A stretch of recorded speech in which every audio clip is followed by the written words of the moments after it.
Okay, February 20th, meeting will convene. Call to order. We have already had our pledge. Is there a motion to review and approve our agenda? By Joan, says there a second? Second. All those in favor say aye. Aye. We got to do a roll call vote. Even on those. Aye. Is Mark with us? Yep. Well, I thought he was. If Mark is, we do. If he's not, we do not. Was that right? Yeah, okay. Mark, can you hear us? Yes, I can hear, but I can't see. I already told you, can't see. It's okay. You get to look at yourself. I've been through this.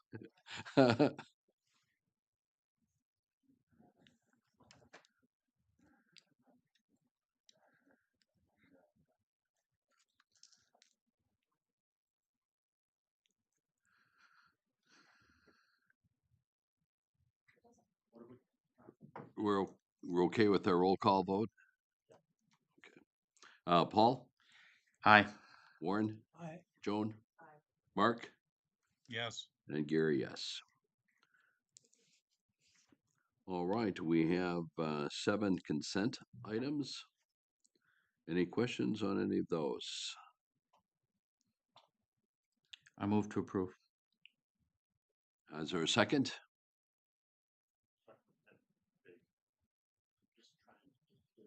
Second by Gary.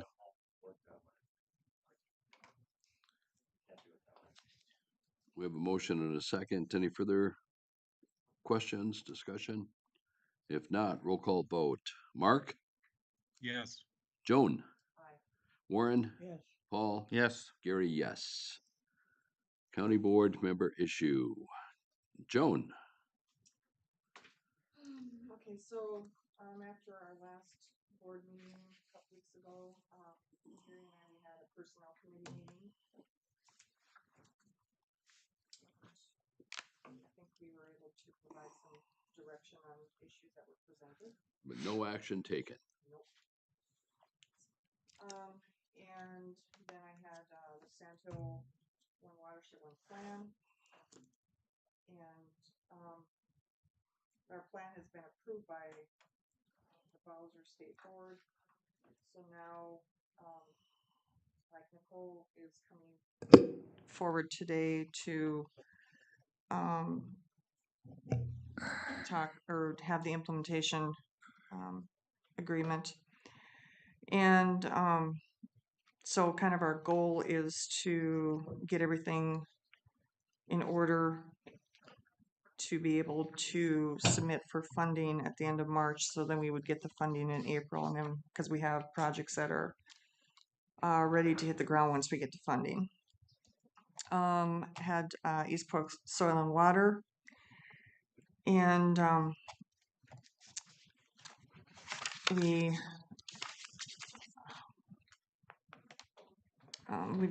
kind of, we had some discussion on, we touched on buffers, and for the east end of the county, there's currently 2 parcels that aren't compliant, but they both have been change of ownership. So it's just to get those cleared up. And then we had a planning meeting after the regular meeting and just kind of tried to set some, talk about concerns and goals for the year.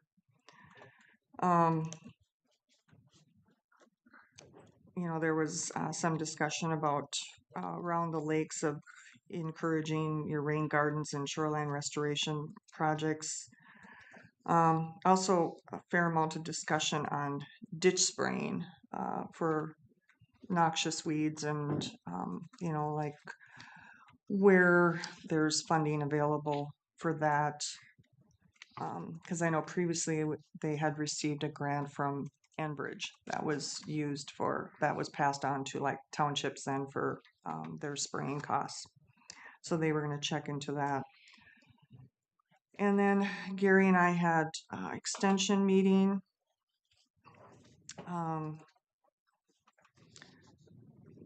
I know that last year for this year's budget, they had proposed an internship position, which we did not fund.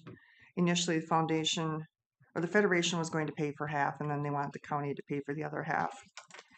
And we did not include it in the budget, so then actually the federation has agreed to pay the full cost of the internship. So That's good.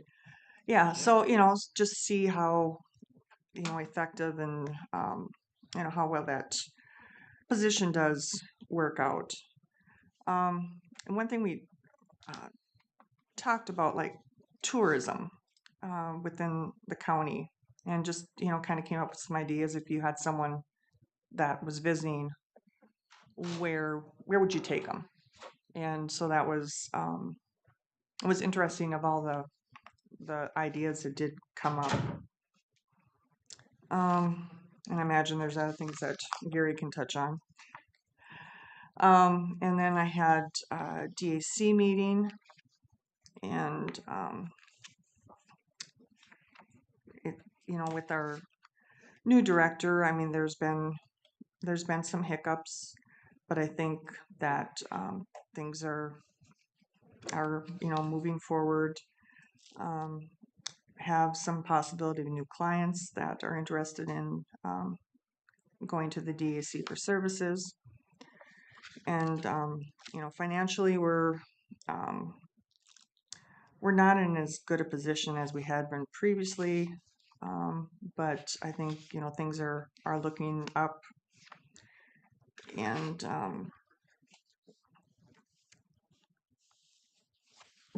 I think, and then we also had someone who stepped forward that is willing to volunteer to kind of do social media and a website for the DAC.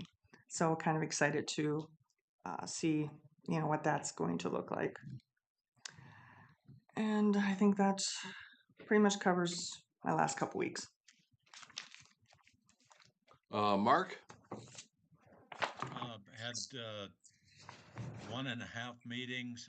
Had the Red Lake One watershed meeting last Monday, and nothing real exciting at that meeting. Change of chairman, the position, so forth and so on. Funding, they're 50% through the funding mechanism for fiscal 23. Reviewed that information. Everything's on schedule. Nothing really earth-shattering there. I did receive an email yesterday, I believe it was, from Maury out of the Marshall Middle River Snake watershed, and apparently there's a shortness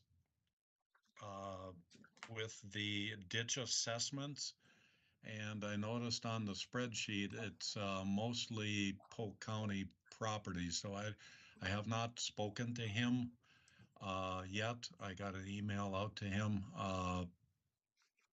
and I need to get a hold of Sam also. But apparently there's quite a bit of shortness on those properties for that ditch assessment. And I don't know if it's a mistake on the watershed or what's going on there, but just heads up, that could be a topic coming forward.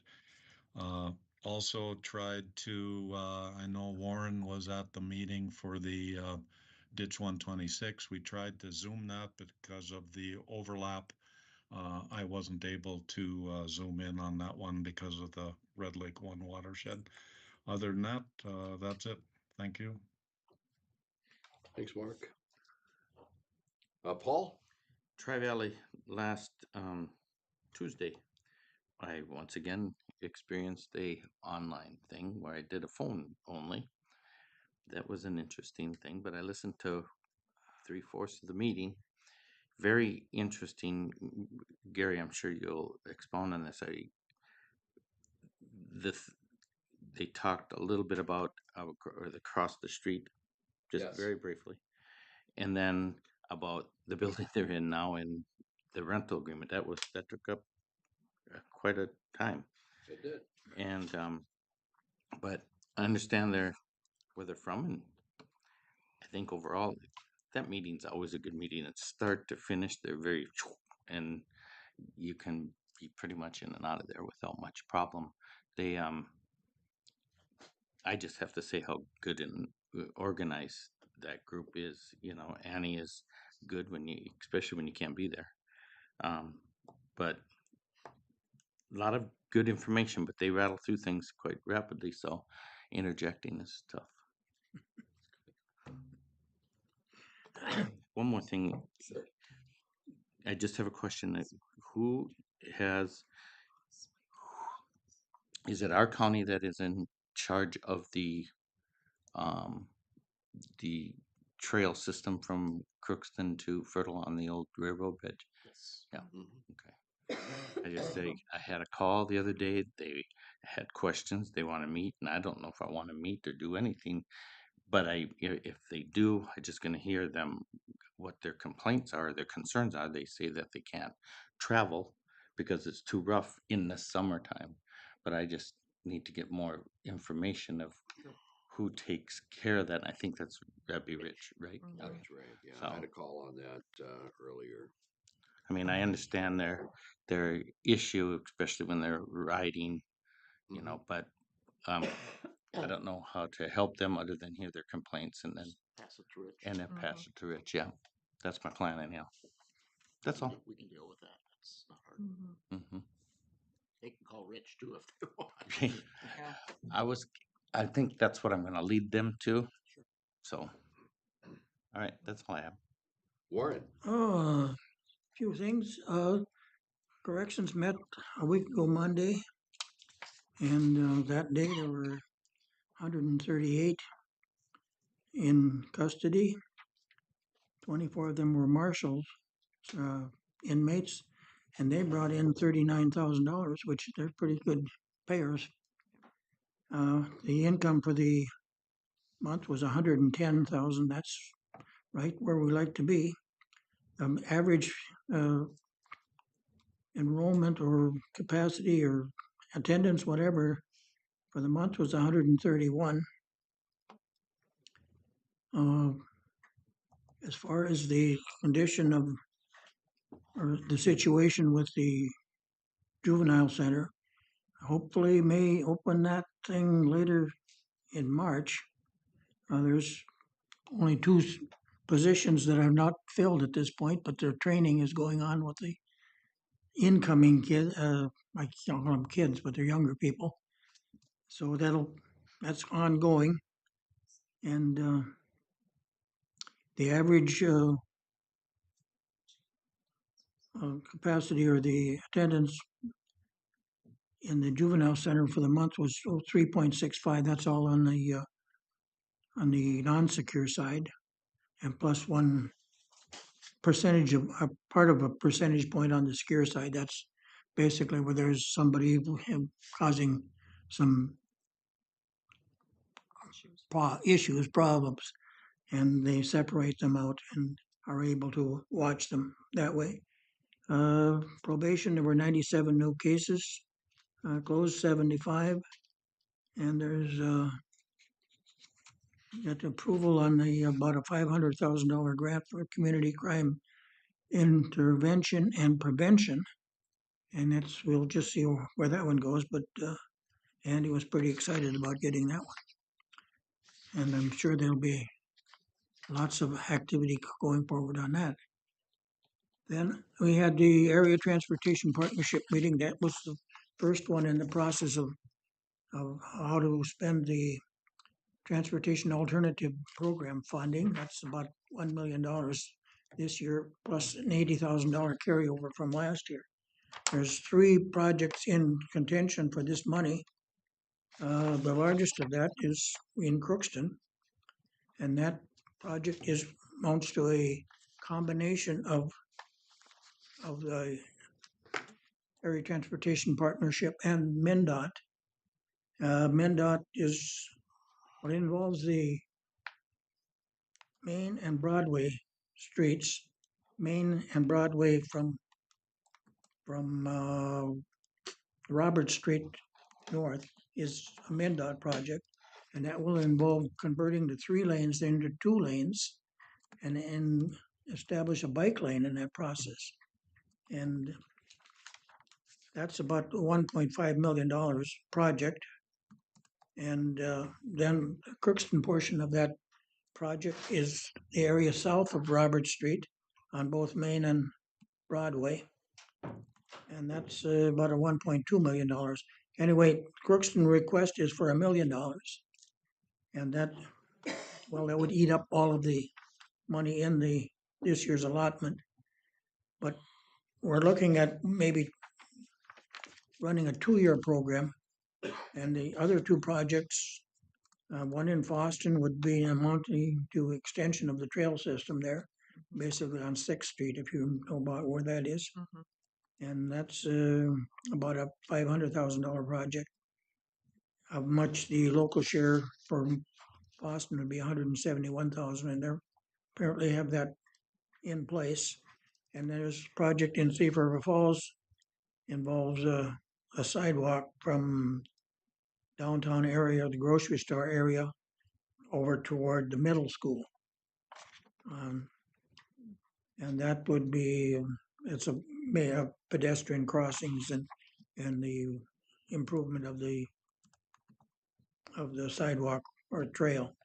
It's about a $700,000 project. Anyway, the Thief River and the Boston projects come close to $1 million, and the Crookston is $1 million. So now it's kind of a who goes first, basically. So we'll see where that one goes. But I don't know how much you're aware of that area or not, but converting the 3 lanes down to 2 will be a little bit of a change in traffic. Yeah, it's been discussed, and I think some decisions have been made.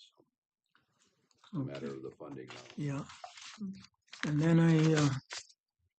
I had a telephone call from a Luther Jacobson from Shelley, Minnesota. And I'm not sure what his role in local government is, but he's involved with an organization or a movement to probably not comply with the new state flag bit. I have some literature on this. I know if you want, but if you want to have some discussion on that or not, I don't know where to go with this. But I told him I would bring it up, so I have brought it up. What you want to do with it is fine. I'm not a real fan of the new flag, but Me neither. Since you brought the paper to the meeting, we need to put it into the record. all right. But your policies would suggest that it's not a county issue, but that's your call. Yeah. Well, the thing is, it ain't a county issue, but we are gonna have to stand before the new one. If we ever have to mount a new one in the building, and that is where I stand. I'm opposed to that, and that's for public record. I'm 100% opposed to that. Do you want to? Why don't you submit that, because I think it needs to be a part of our Mhm. minutes. But I guess for some of this is relatively new proposal, so I think maybe for Yeah. a later meeting. Yes, I agree. Okay. All right, that's that. And I have, for Mark's sake, I have the report from the Red Lake watershed. I'll get to you. Pretty thorough report there too. Yeah, but I got a copy of it just for, it's very thorough report. There was quite a bit of discussion. There was no controversy over anything, but just some questions that were answered. And there was no problem with that, but that's probably enough for me in the report category. There were other meetings too, but nothing of significance. Yes, Warren and I both serve on corrections, and a couple of additions here. They are doing training now, which I think is a good thing for the secure and non-secure. So before, a person was always trained for one area and not go to the other. that's a good thing. And yeah, congratulations on that grant. That's going to tie in very nice with your Our program. Reach and Rural project, yeah. Of course, Andy is a very strong support of those changes. We also had an individual there from Illumina that talked about the increase in people seeking Oh, yeah. assistance, which is very, very good. And one other thing, we received a copy. I'm always impressed by this, by Tri-County Community Corrections fourth quarter internal audit. Okay? He just does a very nice job of that with the revenues, the grants, the per diems, the fees, the expenditures. Their references were revenues were at 98% for 23, and expenditures were 98%. Mm. So On the subject of the bond, mhm, it will be paid up in 26. The 18th year of the 20-year bond repayment schedule will be done this month. So there'll be two more payments against that debt. They're about 1.1 million or so each year. So we have some decisions, some thought needs to go into how we're going to proceed after that debt is paid off, because it's quite a cost savings for the citizens. yeah, Of course, in Polk County. not all of it can be turned into tax savings because there are some building issues that are going to have to be addressed. Right. Such. So So that's I've been proposing the idea of coming up with a lease agreement between Tri-County and Polk County. Since Polk County owns the buildings, we would lease them to Tri-County, but some thought in that area. That's my thinking. We would have some money going in to support the operation and probably retain some for building maintenance and such. But is there a committee, Chuck, that would deal with that directly? That maybe building committee, finance committee? Um, my thoughts have been since I got here and realized this arrangement is to try to write down what we actually do right now. And then again, we're 88% of the organization, so we kind of decide. And it may get into discussions even about the nature of the joint powers agreement. So, yes, Andy and I and Paul have had some discussions. I think we've made some progress in just clarifying what they should be paying and how they should be paying as each budget has evolved. The idea that there'll be a windfall when the bonds are paid off, there will, in that Polk County doesn't have to levy for that debt. But always keep it in mind, we're 88% of the cost. The So utilities are yeah, relatively high. so there's some thought to go into it. I don't know that there's a particular rush or it's going to be very difficult to do. But we'll talk about it. Proposal together. I think we should talk about it here or at Polk County before Yes. we get to the other two counties. well, there's one member of that board that would be, well, he'll want every bit of it to go to some tax reduction issue rather than anything going forward as far as maintenance goes. So there might be some discussion that'll happen in that area, but basically they have no say in it. Well, When you get I'm right down he to could it, be watching your comments today, Warren, and probably are. talk to you about it one-on-one. Okay. But again, back to the audit, if we could come with something a little bit more smaller and understandable than the 200-page audit we received from whoever is taking it, state government, it's certainly more information here than in that form. Both are good.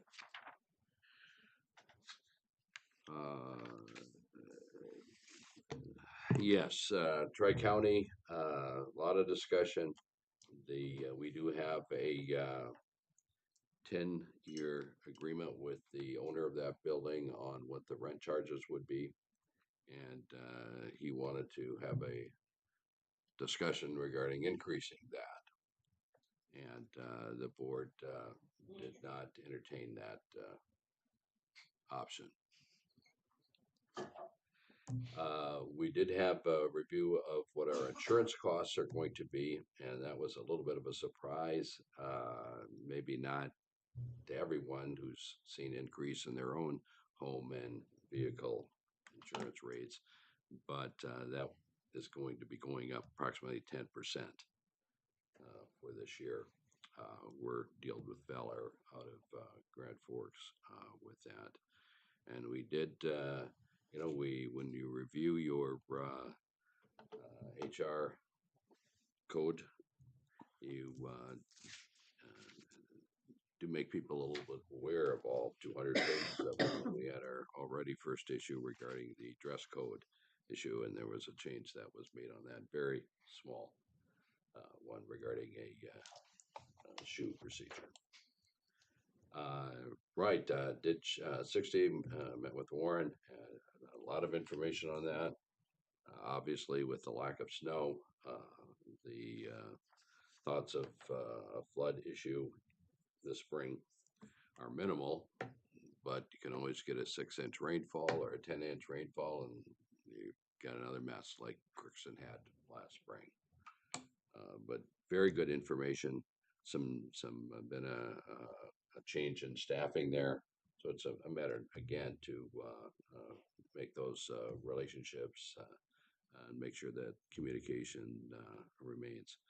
And then extension with Joan on Thursday, I believe, and Marla Spolstead as our chair, Connie Ennison vice chair. Katie Becker gave a very good report regarding the numbers on 4-H. I'm not sure if you get all that information or not, but I'd asked her last fair season because they had a very good county fair, and then a lot of the 4-Hers did very well down at state. She would be interested in bringing up this kind of an update to one of our board meetings, and she had mentioned that yes, she definitely would like to do that. So we'll get together with Chuck and make that happen. Maybe about a 15-minute presentation, and if she wants to involve some of her 4-H members to come along, certainly welcome to do that. And then I met Judy Meyer, who is our new, just appointed member, and I think she is going to do very, very well. This, heading down this afternoon down to the AMC legislative get together in St. Paul. I think Chuck's going to be there also, and then hope to be back on Friday morning for planning and zoning. So that will make for a busy week too. Any other thing else to bring forth? If not, it looks like Sarah Reese, Public Health, is a request. Do we have her, Tim? Yeah. Good morning. All right. Welcome, Sarah. Good good morning. Thank you to Angel for being in the room in case technology doesn't serve us as we're hoping. I have a quick board ask this morning. We recently received a notice of termination for part of our contract that we have with All True Health System. Just to reorient you, we have a contract with All True Health System for both a nurse practitioner for our sexual health clinics, as well as a physician for to serve as our medical consultant. The physician role as a medical consultant is required by statute to be a physician. We actually have proposed some language for legislatively for that definition to change. But in the meantime, we have a contract for those two areas, and we received notice recently that the portion of the contract for the nurse practitioner, Altru wishes to terminate that portion of the agreement.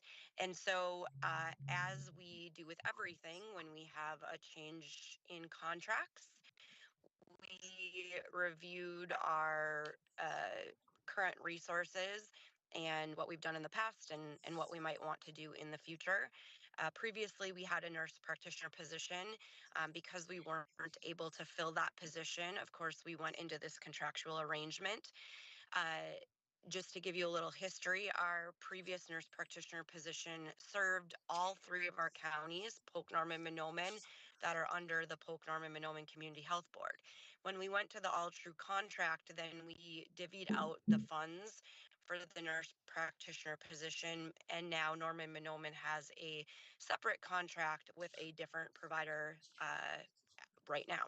And so we reviewed our current funding because this position doesn't have any tax dollars involved in it. So we reviewed our current funding that is available, and we also looked into the future, what was going to be available, and so want to do our due diligence. And perhaps there is an individual out there who is a nurse practitioner or physician's assistant that has experience and interest in sexual and reproductive health, that we could hire this unbenefited position internally.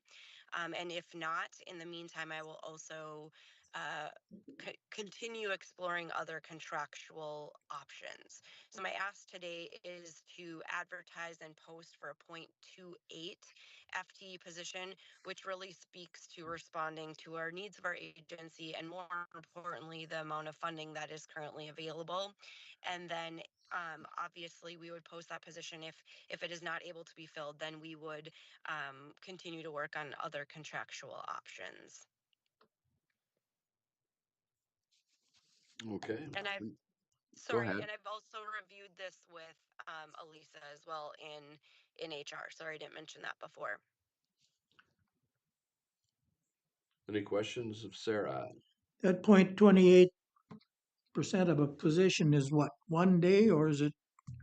It's about a, Yep, it's about 1 day, and we would probably, depending on the person, we would probably split that to 2 half days or 1 full day. It's basically our clinical needs, and then also for review and implementation of the nursing protocols.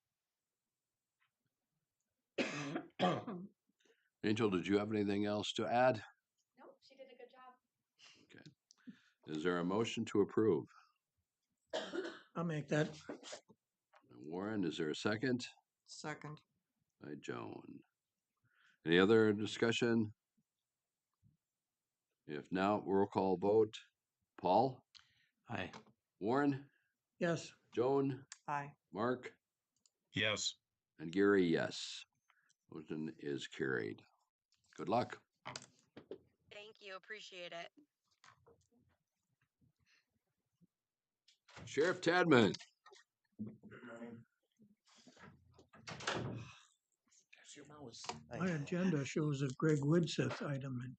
It does. That was the donation. Oh, That was on the consent. I have the okay. first up. I have the January's sheriff's report.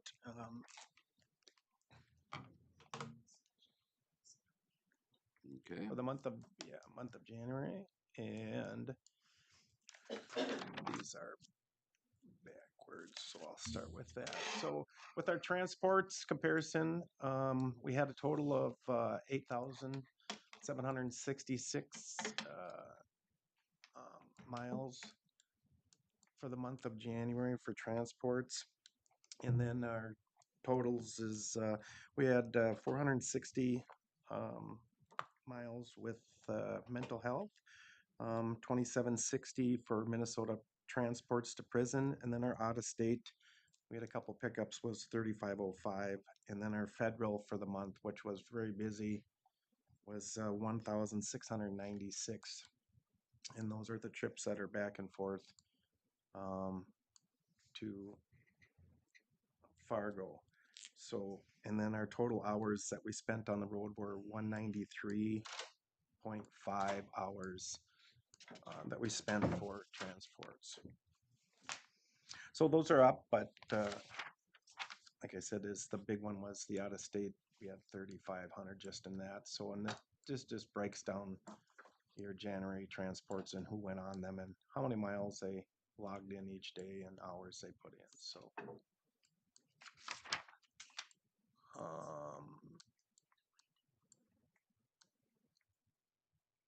okay, so there's not the rest of my report. Doesn't look like it's Mm-mm. here. Is it down below? Might have to scroll down and see, but No, That's all that it's was in there. nothing there. so his report wasn't in the packet. Okay, so we got half of it, so I can just go through the numbers on the other thing.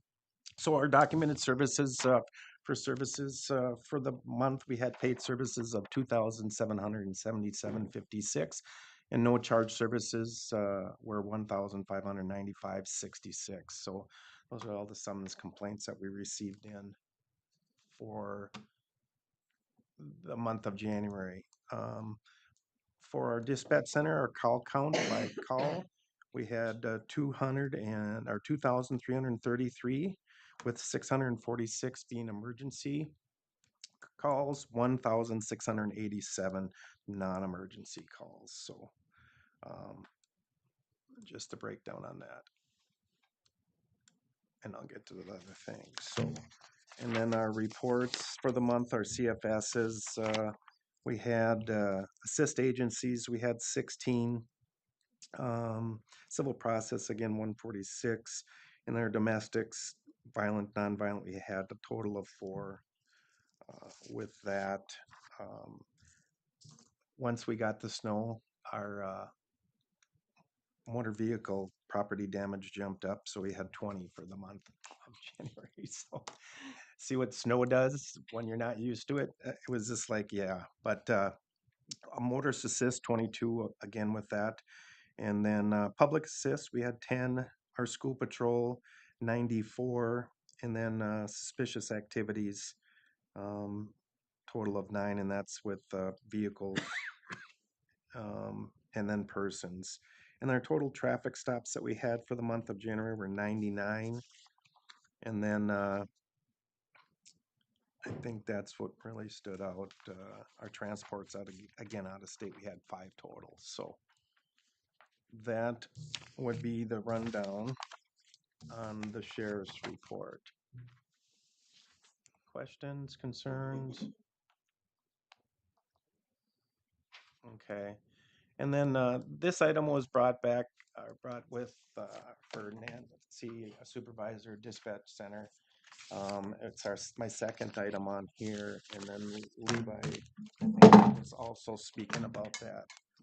But this is need to replace and upgrade the microwave link between the county and the state. Our current system is no longer supported. Upgrade the current microwave, and then we're able to use IP microwave due to state no longer using T1 system simplifies requirements. So we got the quote for that. And then currently we do not have any spare equipment in stock. So this comes up to adding a new system, which possibly could be up to a 6-week lead time. But the quote we got in for that was $20,646.94. And I was aware that Nancy didn't get that quote for last time. So you guys, yeah. So, but it's needed. It's budgeted. It's not budgeted, not expected, but it's a failure. So if we don't fix it, then we have issues. So, but it's going to be taken out of 911 funds. So, but again, we'd have to fall back on 911 reserves for that. So, Is there a motion to approve that purchase? I'll make it. Second. Any further discussion? If not, all those in favor say aye. We'll roll call. Paul? Yep. Warren? Aye. Joan? Aye. Mark? Yes. Gary, yes. Motion carries. okay, that's all I have. I'll send Chuck a message. I'm trying to get have a meeting, see if when I could fit in for just to bring Enterprise in and discuss issues, concerns, problems that we're having. So, and just kind of give us an update. Vehicles, All right. but I'll let Chuck know if we can make that. Looking forward to that. No, I think it's a good thing to keep them abreast versus all of running around and Yes. Mhm. order cars and now they're not available. Order the regular cars. Now you can only get 4 cylinders. Now they're changing the Traverses, what we ordered. Now it's a new model coming out. So then that screws up everything else. Yep. And that wasn't in when we put in these, so it just, yeah. But anyways, we'll try to get something together and then see if get a presentation or whatever. That's all I have. Thank you. See you I'm gonna leave later. This here, Chuck. You can leave it for Ron. Ron is up next. Morning. Morning. Morning. Is this coming? There we go. This first item I would think is fairly simple. We just need backup signers for department heads so that when the vouchers and claims are being processed, we can keep them moving if the department head isn't available to sign them. And we like to have this official body here approve those. Mhm. As it says in here, our budget or approval for spending is given to the department heads by way of the budget process, but then they need a backup signer because they can't sign everything. So we have a few of them that we're kind of in need right now. So I just grabbed them all up together to bring them myself here for you. And then I'm just the carrier of the data. But yeah, we have Josh Plant will be able to sign for Richard Langlos then beginning today, and Angel Carenta for Sarah Reese, as well as Lori Neisted for Sarah Reese, and Sherry Sheppy for Karen, and also Victoria Ramirez for Karen in social services. Are these all the new backups, or will there be others that will? There's other backups in place, and I kind of worded this as addendum because I just, rather than make you do Okay. the whole list, I thought I would just show you the new ones, The new, and then okay. the people that have, left, will, we'll just leave those for now. At some point, we'll probably bring a fresh new list of everybody, but I thought we need to keep this going. So if Richard's out, for example, we need to keep it moving. Other questions? Everybody on here, with the exception of Josh, who came in last year, about a year ago, everybody's over 20 years with the county, so they're not they're not strangers that you're giving this power to or anything like that. Move to approve. Is there a second? Second. Any further discussion? If not, we'll do a roll call vote. Mark? Yes. Joan? Aye. Warren? Yes. Paul? Yes. Gary? Yes. Okay, and you have another Yes, item? next up, I have another person leaving the finance department. So I'm looking for approval to replace the accounting officer. That person is Arla Meyer. She's been holding down that post for a long Oh, time. couple of years. Yeah. She was due for and eligible for retirement. She passed her rule of 90 by about 3 years already, which is amazing when they work past it in a way. But anyway, her position is open. She's put in a resignation letter for the final day of March 29. It's coming up quickly. I'm hoping that, if this is approved as a position, then we could maybe fill it and have as much as 3 weeks training with her if everything fell in place and we moved like crazy. And that's just what we got. That was when the auditors were talking to us earlier this year. They came in, the one that came back, and she said, "I hear I was close to 90, rule of 90. So I think you should have about 3 years." And she wasn't necessarily trying to make a joke. She said about 3 years to cover that position, but we'll get 3 weeks and we'll see what we can do with it if that works. You anticipate in-house applicants? Yes, I do That's think my that. question too. Thank you. Yes, I do think there will be a acceptable applicant from within the AFSCME union. I don't really know who that is, but I mean, I know there's some out there. And Oh, that's fine. this is a fairly high graded position, so that I think that's going to work that way. I'm sorry. No, it's fine. Oh, yeah. I mean, and I don't, I guess I would Whoever defer to HR in applies, terms of applies. what the rules are posting. There's a couple steps in posting it. I don't think there's an applicant within finance that wants to upgrade to that. So we'll see what happens. We'll see what Yeah. Is there a motion to approve? So moved. Paul and Warren second. Warren second. Any further questions? If not, all those in favor, Aye. Aye. Paul, Warren, Aye. Joan, Hi. Mark, Gary, Yes. approved. All right, good luck. Thanks. Ron, Aye. Gary had a request a little before you came in on Oh, a report. Oh, Summary of the audit. I caught part of that on the web. Oh, You were yeah. looking in for something similar to the financial audit? right, and maybe you can get that very easily from corrections. It's just a month. Yeah, But yeah, it's an a example? Okay. It's the yeah, monthly there's an report. example that they have there. It's the fourth quarter internal audit, which kind of you'll have to take a look at that. I'll get a hold of Paul and get a copy Paul, of that. for I us. mean, Maybe we can he's do something similar, huh? yeah, Yeah. I Yeah. would That's love what to you see. like? I think Yeah. we'd all love to see mhm. that. Yep. Good. Thank you. Yep. Thank you. Yep, thanks. Karen's next. Morning. Morning. Welcome back. Thank you. I have two agenda items this morning. The first one is our contract we have with the Violence Intervention Project to provide supervised visitation services to families in Polk County. We had this contract last year, and I'm looking at board approval of the contract for this year from February 2nd, 2024 through December 31st, 2024. So moved. Is there a second? Second by Gary. Any further questions? This was budgeted, or is this? The contract, when we need it, we don't know the frequency of use, but once we use it, we have a DHS allocation that we use to pay for the service. And that's the $36 an hour, correct? Correct. Okay, we'll do a roll call vote. Mark, Yes. Joan, Aye. Warren, Yes. Paul, Yes. Gary, yes. Item 2. My second agenda item is a board resolution to support Clay County to request Minnesota bond funds for development of a psychiatric residential treatment facility to help meet the needs of children who have serious and complex mental health needs. Currently, there's 4 PRTFs in Minnesota with a capacity of 166 beds.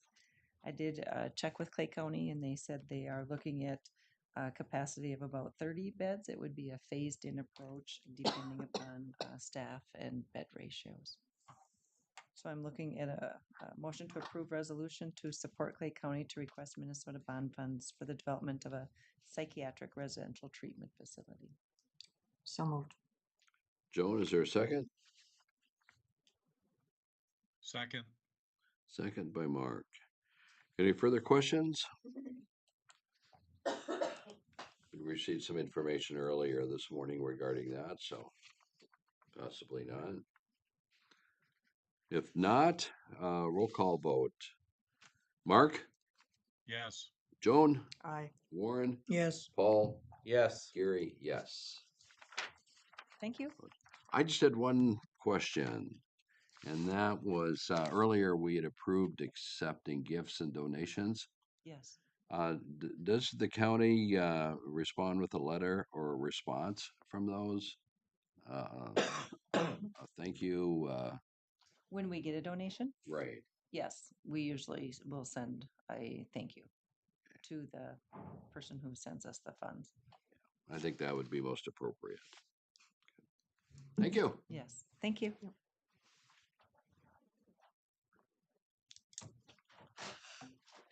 All right. Nicole.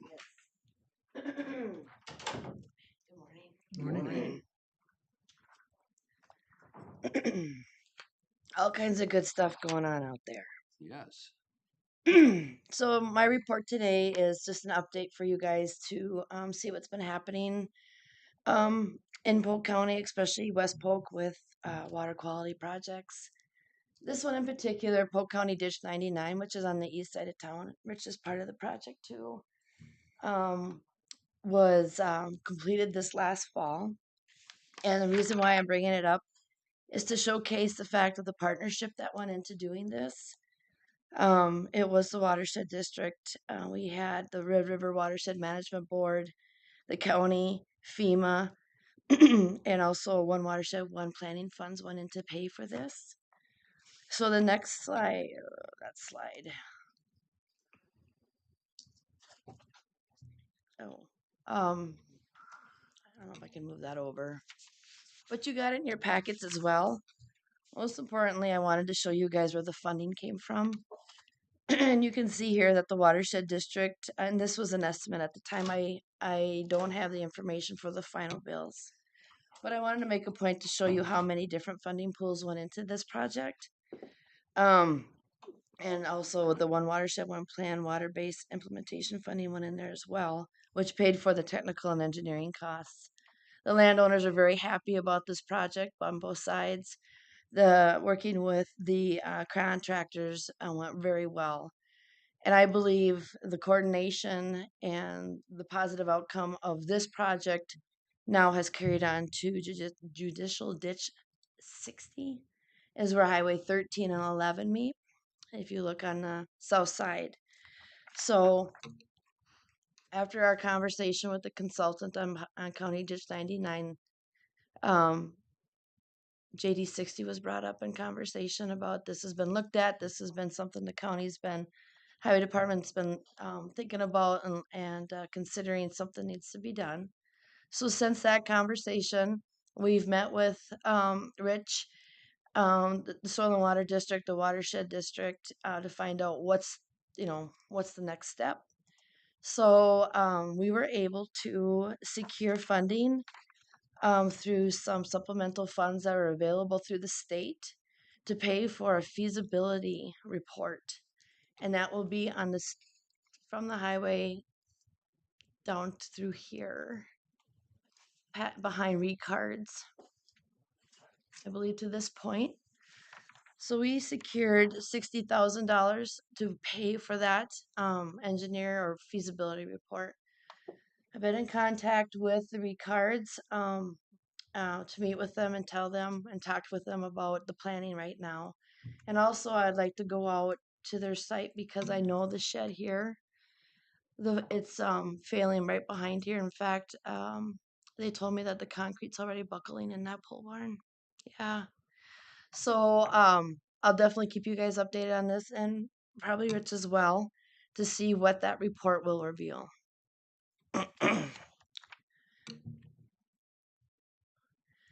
The West Central Regional Water District, I was contacted by Stephen Slick, A2S consultant out of Fargo on the end of January. And I didn't know anything about this, never heard of them, didn't know who they were, what this was. So he reached out just to introduce himself to let us know, and as your local water manager, what their efforts and what their plans are. So we ended up having a call with the AS2 Consulting, the City of Halstead, the DNR, and then the Soil and Water District. And it was a really good meeting, and the fact that the DNR didn't know about the work that was going on either through West Central. So it was made in the conversation clear that keep us abreast of your efforts in moving forward because we don't want our permitting process to hold up because we're all well aware the water here is a huge concern, especially with the arsenic levels that are being tested in this area. So as you can see with this handout here, they have a plan to move this rural water system through Norman, Polk to the eastern side of Polk County.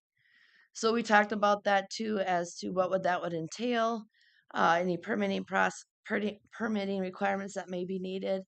But I was happy to get off the phone with this group because now we're aware of each other and we're going to be able to help each other out as they move forward with this. I do know I think he said a county commissioner on their task force that's been appointed. Wonderful. Okay. So if anything, you're gonna probably hear from me a little bit more, or I'll be reaching out to you guys for some information if need be. Okay? All right. Do a little update on that project. A line is already in place to Climax, and Yes. Climax is getting the water. Yes. And that line was increased from 8 inch to 12 by Oh, Polk County funding, there you- ARPA funding. okay, that helps. And That's what I that was basically allows extension of the system east and south to Neelsville. Okay, And then the Norman County part would likely come from another line coming across the Red River and serve that area. okay, There'd be backup between the two systems. And a third line would likely come in Clay County area. okay, But I would be, all of that stuff would kind of work together. But okay. the line that's in place is pretty much set Polk County up for, extensions Good. at this point. That's good to know. Because there are concerns with our aquifers in the valley. Not only do we have water quality issues, arsenic being one, but the fact of a lot of well interferences on the beach ridges, private wells going dry. And we did find out that this aquifer that is feeding the water into climaxes out of an aquifer that's 6,200 feet deep, that's not very deep. So know that with us partnering and talking with West Central and their consultants, we were able to express those concerns as well, which they weren't aware of. So I'm really happy that now we've been able to establish that communication line moving forward. So, and I know they just applied for a Minnesota Department of Health grant for phase one. And I was happy to see that they did include the SWCDs within their grant application. And it goes to show that they've reached out and we've made that partnership to work together. And the biggest thing would be to offer free clinics, screening clinics for water testing. So hopefully we'll be hearing more about that. And just to add to that timeline, we don't really know where this sits, but eventually, and I'm assuming it may not be long, that our positions will be replaced eventually Oh. by a different board, Oh, which will be Yes, that's in the process of, that'll be sooner than later. Where the okay. board, then we will step out and either our appointee or someone we recommend will be on that board, not us Okay. anymore. Okay, so right now, are you like an advisory Yes. Yes, advisory that's committee, what it. advisory board? Mhm. And then this person that will step in after the fact will, it's still gonna be like an advisory board, do you It'd know? be like the Marshall Polk Water District. Yeah, Oh, okay, And okay, the next meeting, you'll have the resolution to adopt for the court to form the district. to foreign The format. district, right? Yep. Then all we will be doing, or the board will be doing, is appointing the Okay. Membership. okay, to that board.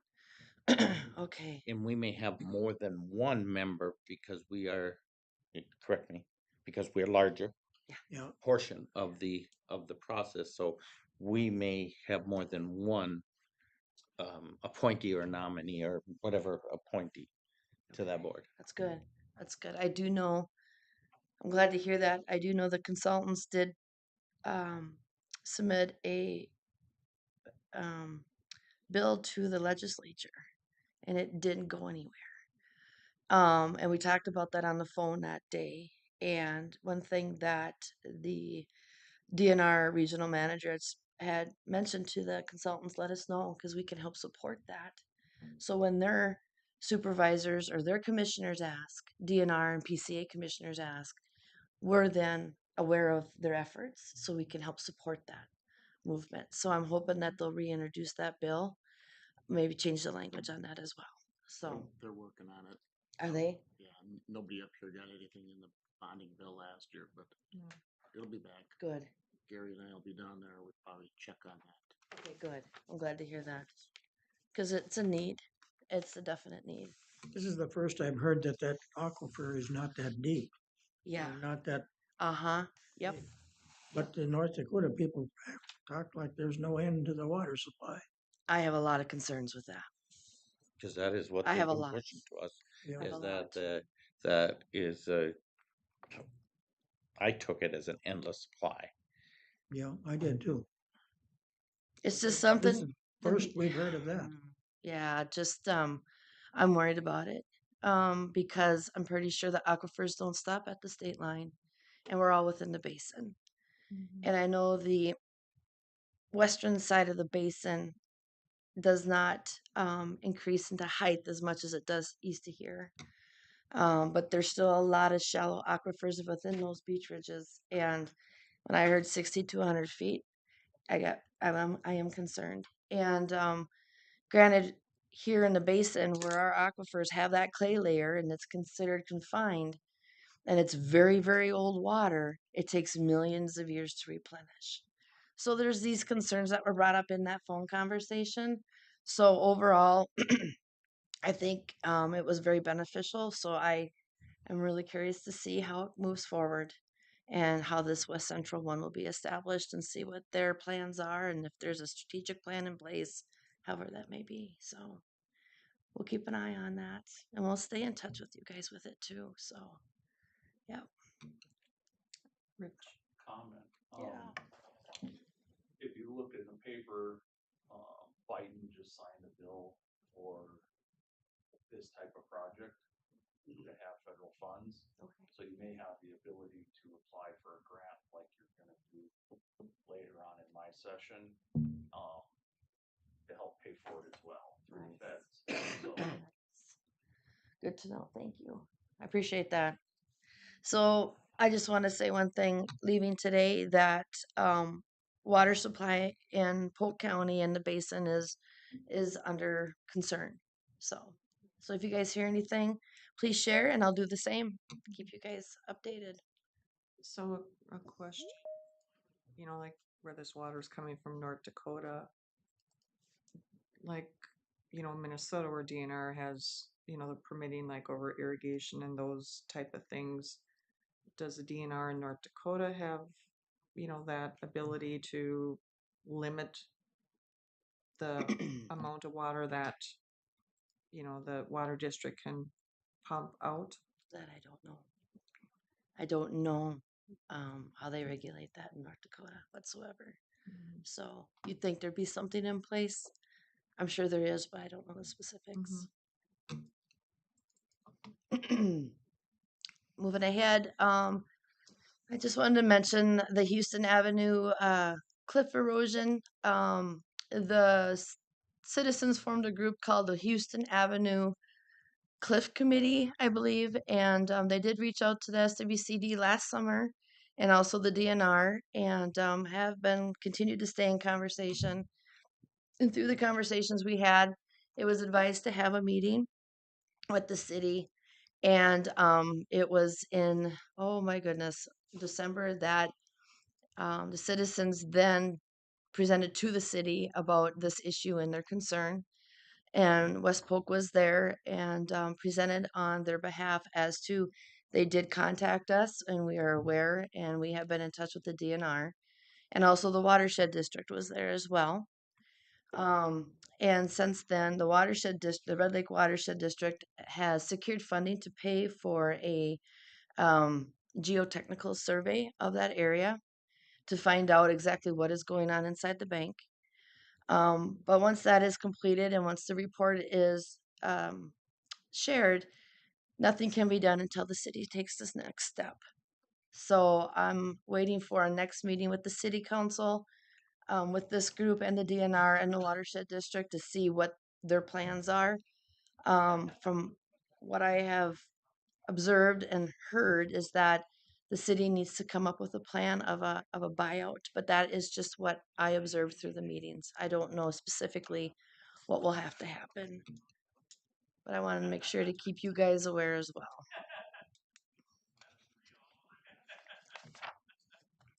Okay.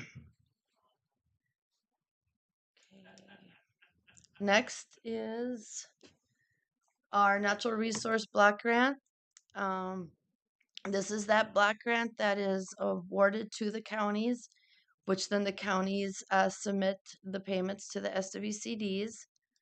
I do want to state that this year they increased the amount of the grant for local water management and wetland conservation act, and I don't know why.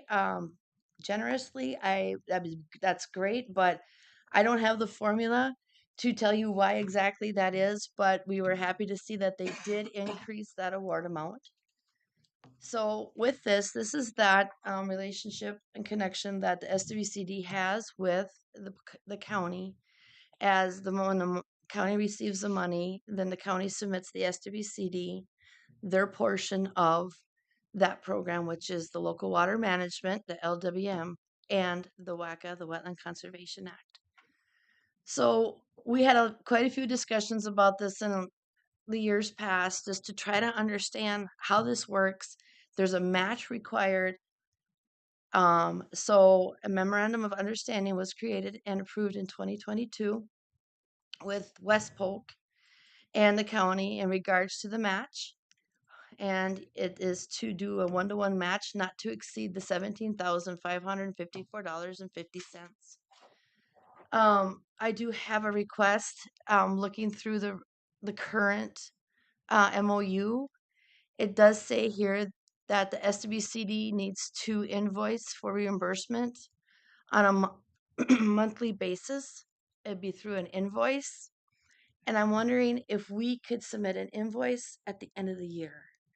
By this, our audit is done and our financial statements would be approved in order to send that invoice. So instead of doing a monthly invoice, can we send it at the end of that year due to our completed financial statements of our audit?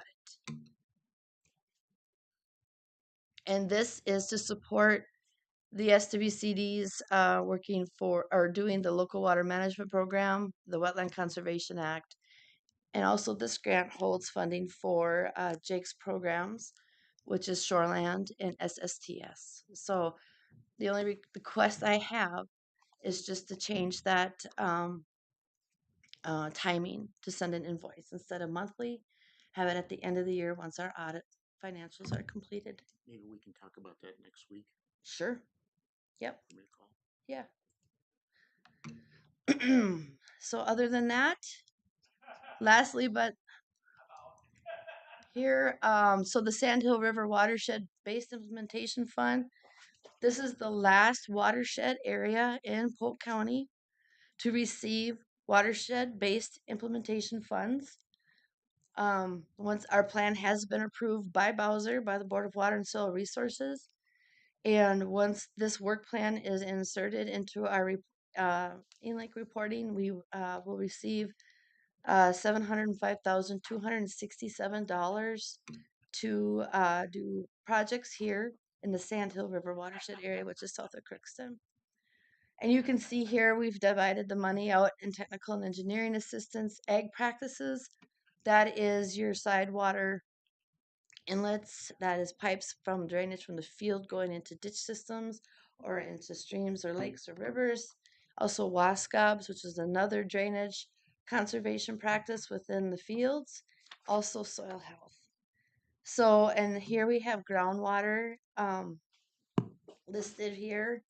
Groundwater, we want to focus on finding out. We did a Polk County Geological Atlas survey to find out the maps should be completed this year. And so with that, we're going to do education and outreach to those private well owners. So I'm very happy about seeing that. So more state funding coming into Polk County to do water quality projects and watershed district capital projects as well. Thank you, Joan, for sitting on the policy committee. Greatly appreciated. So, And at East Polk meeting last week, there was a lot of discussion in regards to, you know, the education and outreach. I mean, not just with the watershed funding, but just, you know, overall, projects as a whole. yes, that's one thing we don't have. SWCDs don't have that source of having somebody to do publications and do videos, and so a lot of times it falls on staff. So these grants are really help to boost that, you know, and to get that publication out there, that awareness out there. So good. And another thing too on this, initially there had been funding included for well sealing, but that would put us over our funding amount. So that was pulled in. I mean, there's other sources of funding for well sealing. So Yes, there is. We have cost share to help with well sealing. 90% up to $900 if you need a well sealed. So.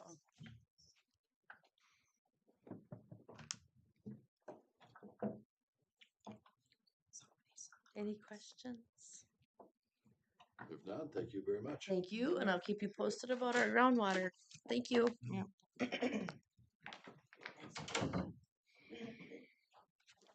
I think Levi is next. We got Levi next. Levi's got one item here, I believe. No. A big one though. It's a big one, yeah. Mhm. There you go. All right, thank you. Well, good morning. Let me find my packet here. There you go. All right, what I have here is the renewal of the Microsoft licensing for the year 2024. This is going to be everything from email filters, server software, your Microsoft Office on your computer, database, all of it's in one. This is a planned expense. It is on the budget. So the total amount is going to be $191,727.96. Just looking for motion and action approving the SHI quotes for that amount. It's budgeted item. Correct. Yep. How much did you budget? Yeah, That amount. okay, 100% accuracy. Yep. okay. But I move to approve it. All right, Warren, is there a Second. Second by Paul. Any further questions? So it's just like an overall kind of umbrella, like, didn't it used to be like you had each computer or something had a, Yeah, it's a combination of the Microsoft 365 subscription, which is going to encompass email, Mhm. identity management, all those pieces, and then also all the server software as well. So that's Windows Server plus any new versions and upgrades. Same with Microsoft SQL. So, any other questions? Okay, if not, we'll do a roll call vote. Paul, Aye. Warren, Aye. Joan, I, Mark, Yes. Gary, yes. Motion carries. Thank you.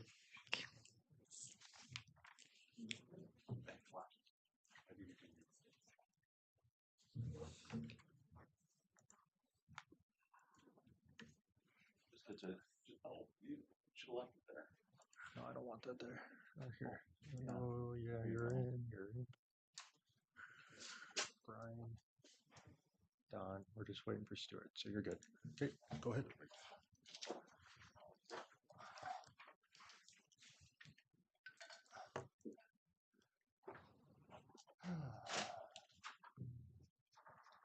We'll get through my highway stuff quick so that you guys can start having your conversation with the watershed. So as you know, we're applying for a raise grant through the federal highway for bridges over the red at Neilsville, Hendrum, and Georgetown. And as part of that, we have to basically do a resolution saying that Polk County is the lead, and then secondly, we do a letter stating that we will come up with the match funding through all the other counties to make sure that the 25 million that the feds give us, we can use other funding to make up the difference. And so right now the total project cost is around 40 million. So we have about 15 million that we're coming up with. About 1.2 million per county, and then some funding through the state. So I need approval for the resolution first, 2024-13. I would move. Warren, is there a second? second. Second. Okay. Any further questions?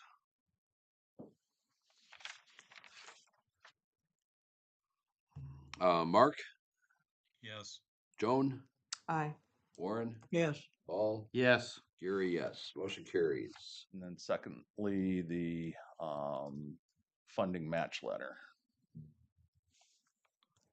The motion? And who you want to sign. So you have three options: chair of the board, administrator, or myself. So you have to pick who you want to sign the letter. I would prefer chair of the board and not myself, but that's up to you. Doesn't really matter. No, You want a campaign? for it? no. Is there a reason why you don't want to be a signature? That's my, It's obligating the county one way or the other. I understand. That's fine. That's fine. Is there a motion to approve the match letter? I move in that Rich can sign it. Is there a second? Second. Warren, That'll make it easy. any further questions, concerns? We'll do a roll call vote. Paul? Yes. Warren? Yes. Joan? I, Mark? Yes. Gary, yes. Motion carried. Item Thank 2. you.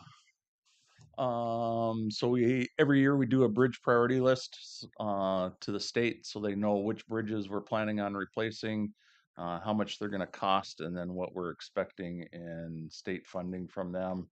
And so we have our 2024 list put together, including all or any of the bridges that we are currently working on, whether it's on our own system or on a township road. So I need approval to approve resolution 2024-14. so moved. Joan, is there a second? Second. Second by Mark. Any further questions regarding that list? If not, all those in favor, Paul? Aye. Warren? I, Joan? I, Mark? Yes. Gary, yes. Okay, next, as part of our RAISE grant and the bridge improvement grant that we're going to be submitting in the future, the state is giving us $30,000 towards our consultant fees of $36,000.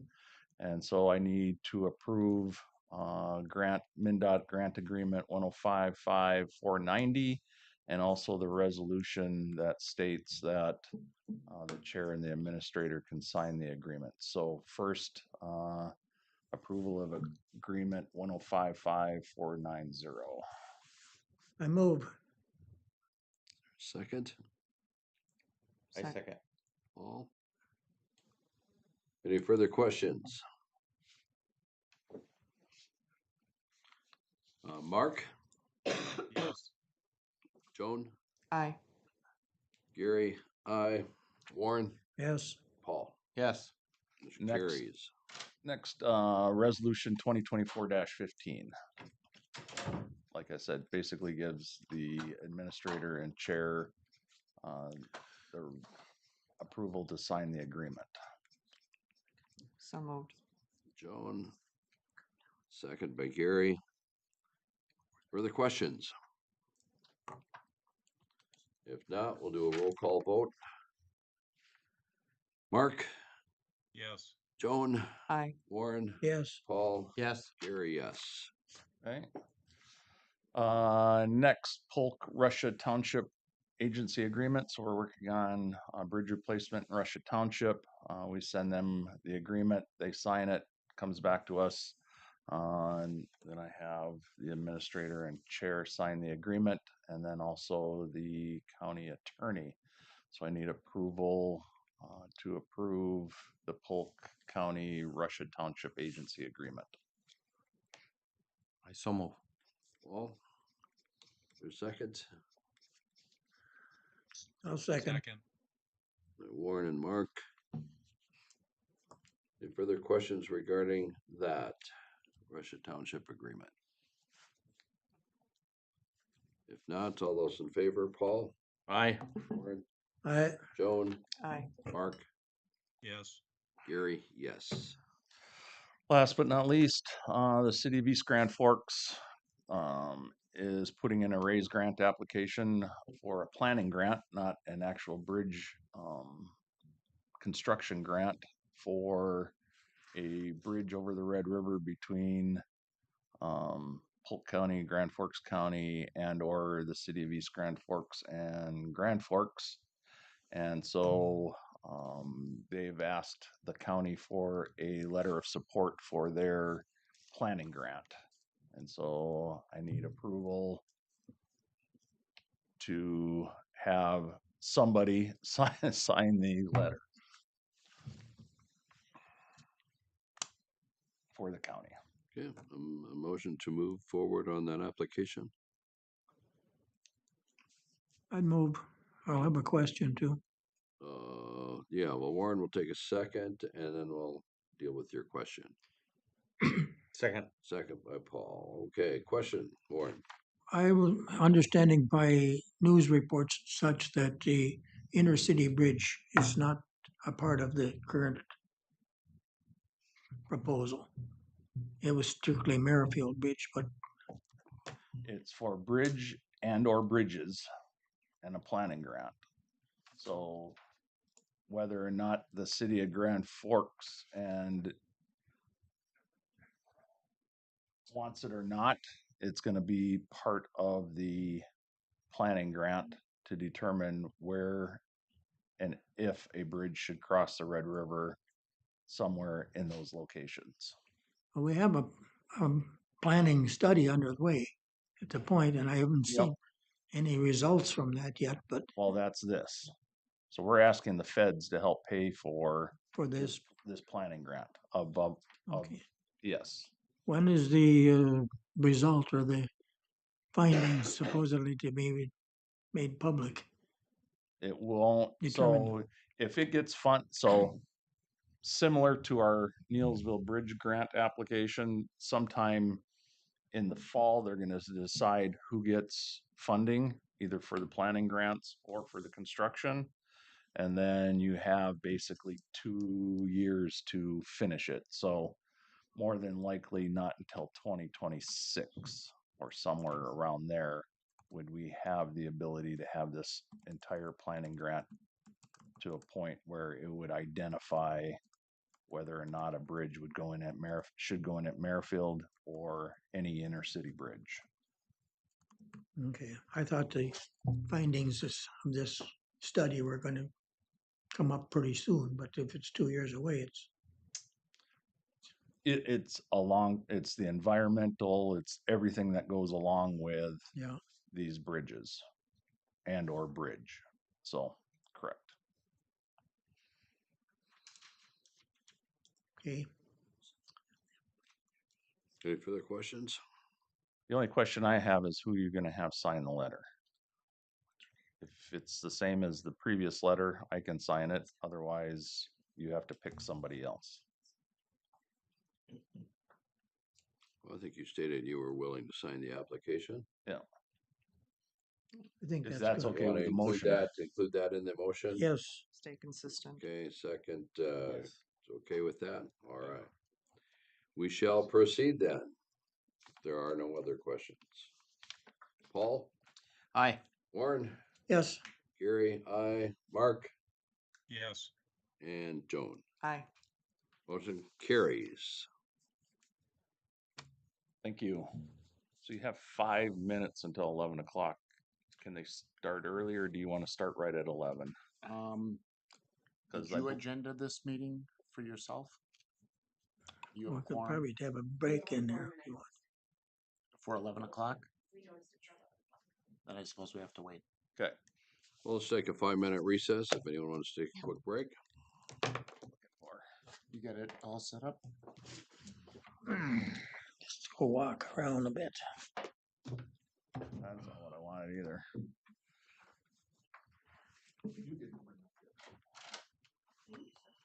They're good. The ones that are on.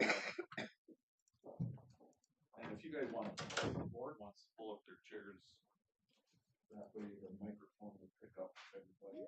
Great. And then I can sit back here. Brian's on? Yes. Okay, so we're on. One sec. I gotta try and fix something.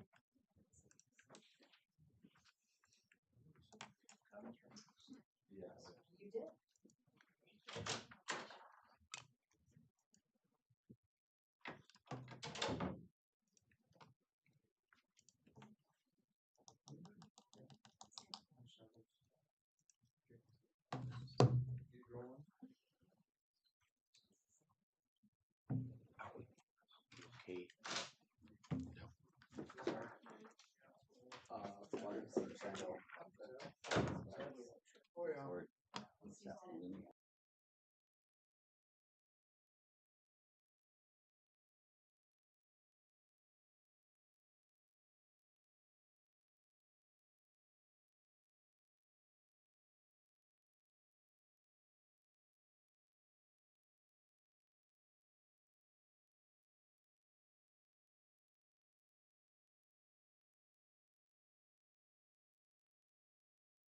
Yes, I can hear you.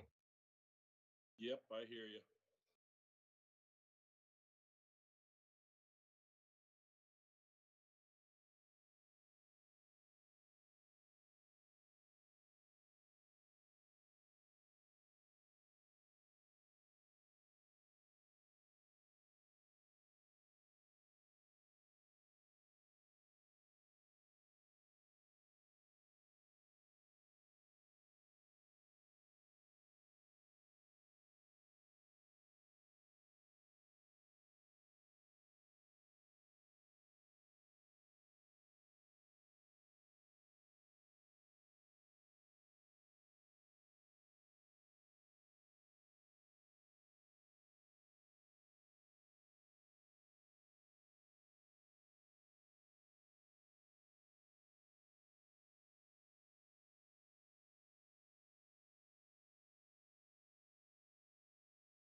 I don't, but Don, you have Stuart's cell phone number. Could you give him a call? I don't think he can hear us.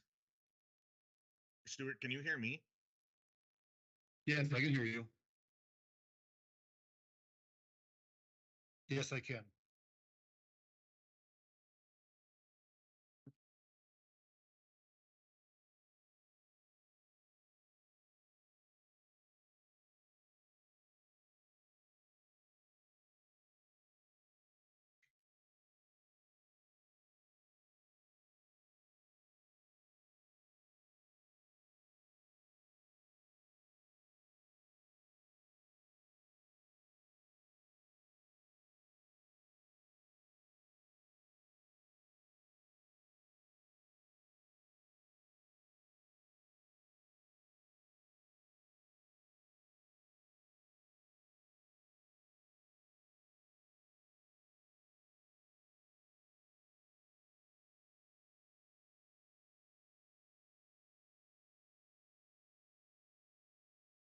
Okay, sounds great.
Good morning.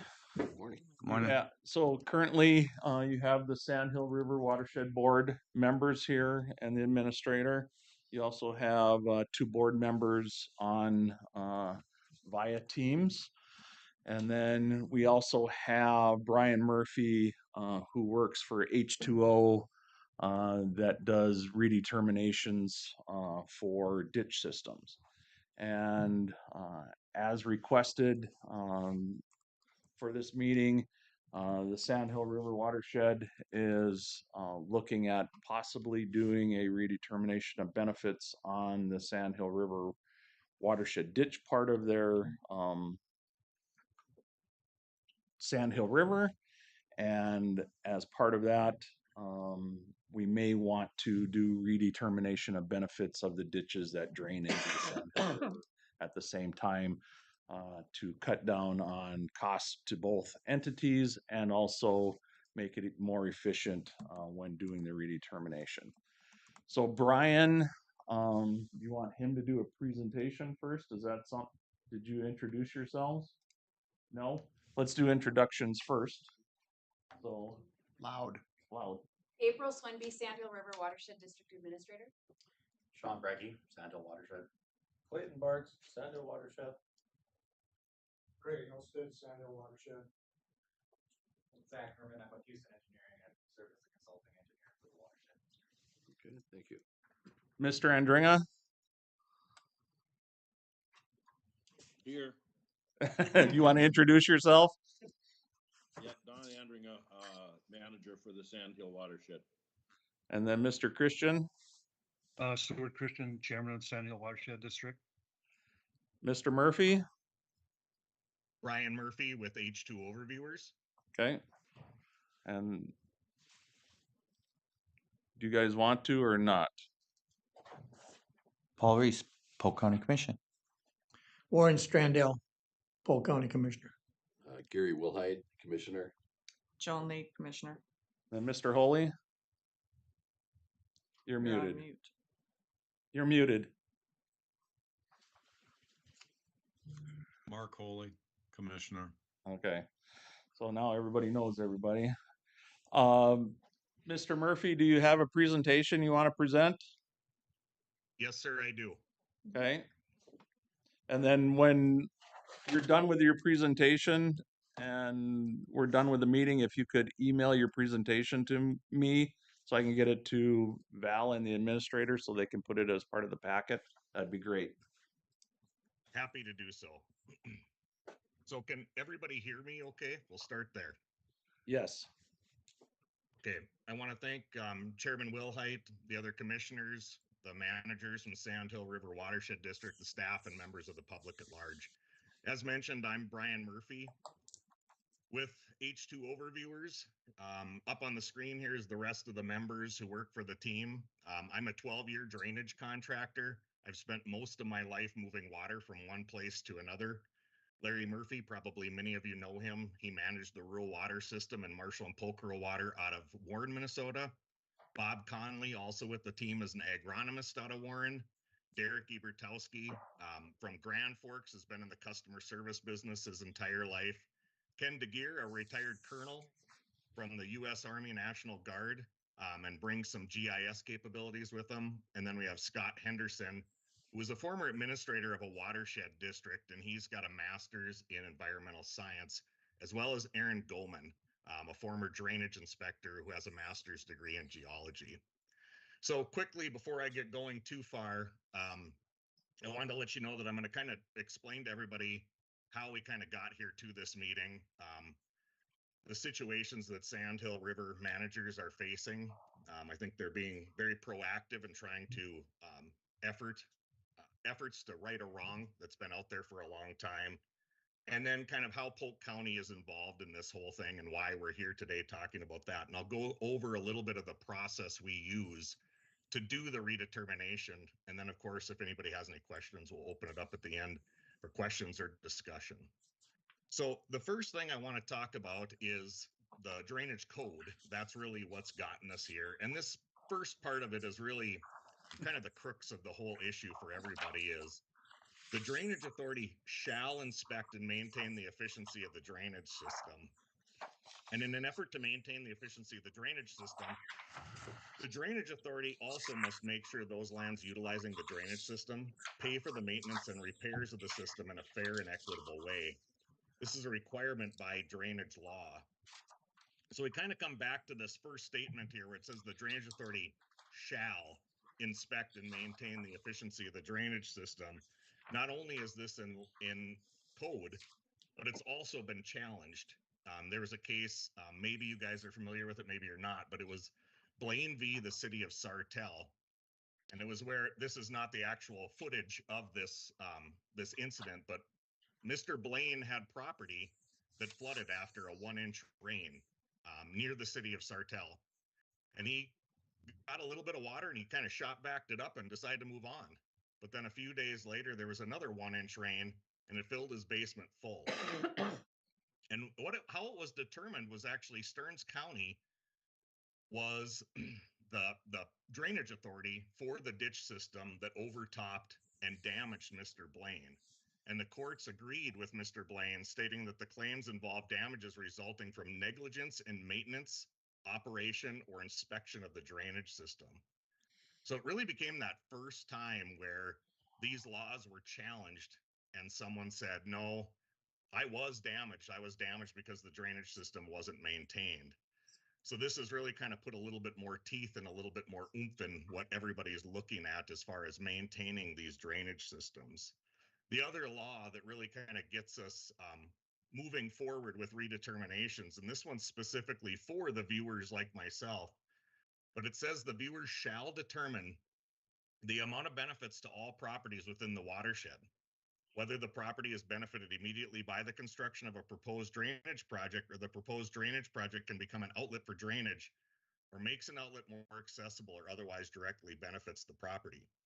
Key word here being shall again. It also goes on to explain what benefits are and how benefits are derived, but it really says that we should be looking at all the acres that drain towards a ditch system and contribute the need to maintain the capacity of the system. So it goes on to say the viewer shall assign benefits to property that is responsible for increased drainage system maintenance or increased drainage system capacity. And I think this is really the big change in the laws since this drainage system was established. So this particular set of statute right here, this sub 6 C2, this word shall, so to start with, this clause was never in the statute until 1940. And from 1940 to 1986, this word shall said may. In 1986, legislators changed the law to say that viewers shall assign benefits. So what that really means is when we're looking at a drainage system, we want to know from the engineer, if you were going to design that drainage system today, what acres would you consider burden this drainage system, and what acres cause you to build that system to be a certain capacity, and then future maintenance, who's responsible for that maintenance because of that. So this has really made watersheds in most cases of drainage systems almost double in size. It used to just be those low wet acres that paid for drainage, and that was when the drainage systems were established. But since then, legislators have taken a close look at the law and said, it's not just those low wet acres, but it's these folks that put that burden onto those low wet acres that should also help pay for the repairs and maintenance of that drainage system. So this has really caused a big push to do redeterminations across the state of Minnesota. It's a little bit like thinking if, for property taxes, if we said, well, we're just going to make this half or this half pay for property taxes, but not both halves. Same, we'll just make the north half pay and not the south half. I'd be okay with the north half not paying or the west half not paying because that's where I live, but I wouldn't be okay with my half paying and the other half not.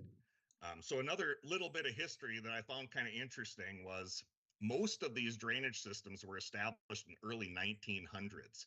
And I think it's safe to say that most of us knew that Hawaii and Alaska weren't states at that time. But I found it pretty interesting that Oklahoma didn't even become a state till 1907. Arizona and New Mexico didn't become a state till 1912. So what I'm saying is most of these drainage systems in Minnesota were established and redetermined when New Mexico was still Old Mexico. So there's definitely a need to get these things updated and bring the records more current. This is a great image I got from a gentleman in Polk County. Marvin Headland is his name. He farms up in Sandsville and Higdom Township between Oslo and Alvarado. But this is when any able-bodied man had to work for the township. And they're pulling what's called a mucker. And they're digging the township ditch and building the township road at the same time. Pretty high-tech piece of equipment for the time. But again, these ditch systems were established, in that early 1900 time frame. Most of them are in need of repair. Some of them are in need of improvement. And there's a reason for that. You know, in 1925, only half the homes in the United States had power. And I'm betting that wasn't the rural half of Minnesota that had power. So a lot of these drainage systems were established a long time ago. They're aging, they're needing repair. And when they're doing repair, folks are starting to look at who are the people who should be paying for these repairs. So the next thing I want to talk about is why is Polk County involved in this? So there's some interesting things kind of taking place here, but one of them is, shoot, I'm sorry here. I'm going to try to get another slide to come up here. See if I can go back. Okay, so this is the Sandhill ditch system. I apologize for the colors here. I wish I could have made this pop a little more. But if you can see my cursor, all of this green area is all the drainage area for the Sandhill ditch, which is about a 12-mile-long ditch system that exists right in here. Currently, Brian, the benefit, yes. I handed out that same map in paper form to everybody, so everybody here has a copy of it. Perfect, perfect. So this area here that you guys have on your map shows the current benefited acres. It's about 35,000 acres are currently paying benefits into the Sandhill ditch system. And what used to happen was the Sandhill River system came from the east, flows to the west, kind of meanders its way through. It used to get to this point, and it flowed a little bit northwest, west, and then back to the southwest. And when they channelized this, they determined that, hey, there was a lot of people up in this area who were protected from overland sheet flow by the channelization of this water. So there's some people that are benefited up here via protection benefits. There's people along the ditch system who are benefited by direct drainage benefit. But because of the laws at the time that this was established, none of these other 125,000 acres were included in that drainage system.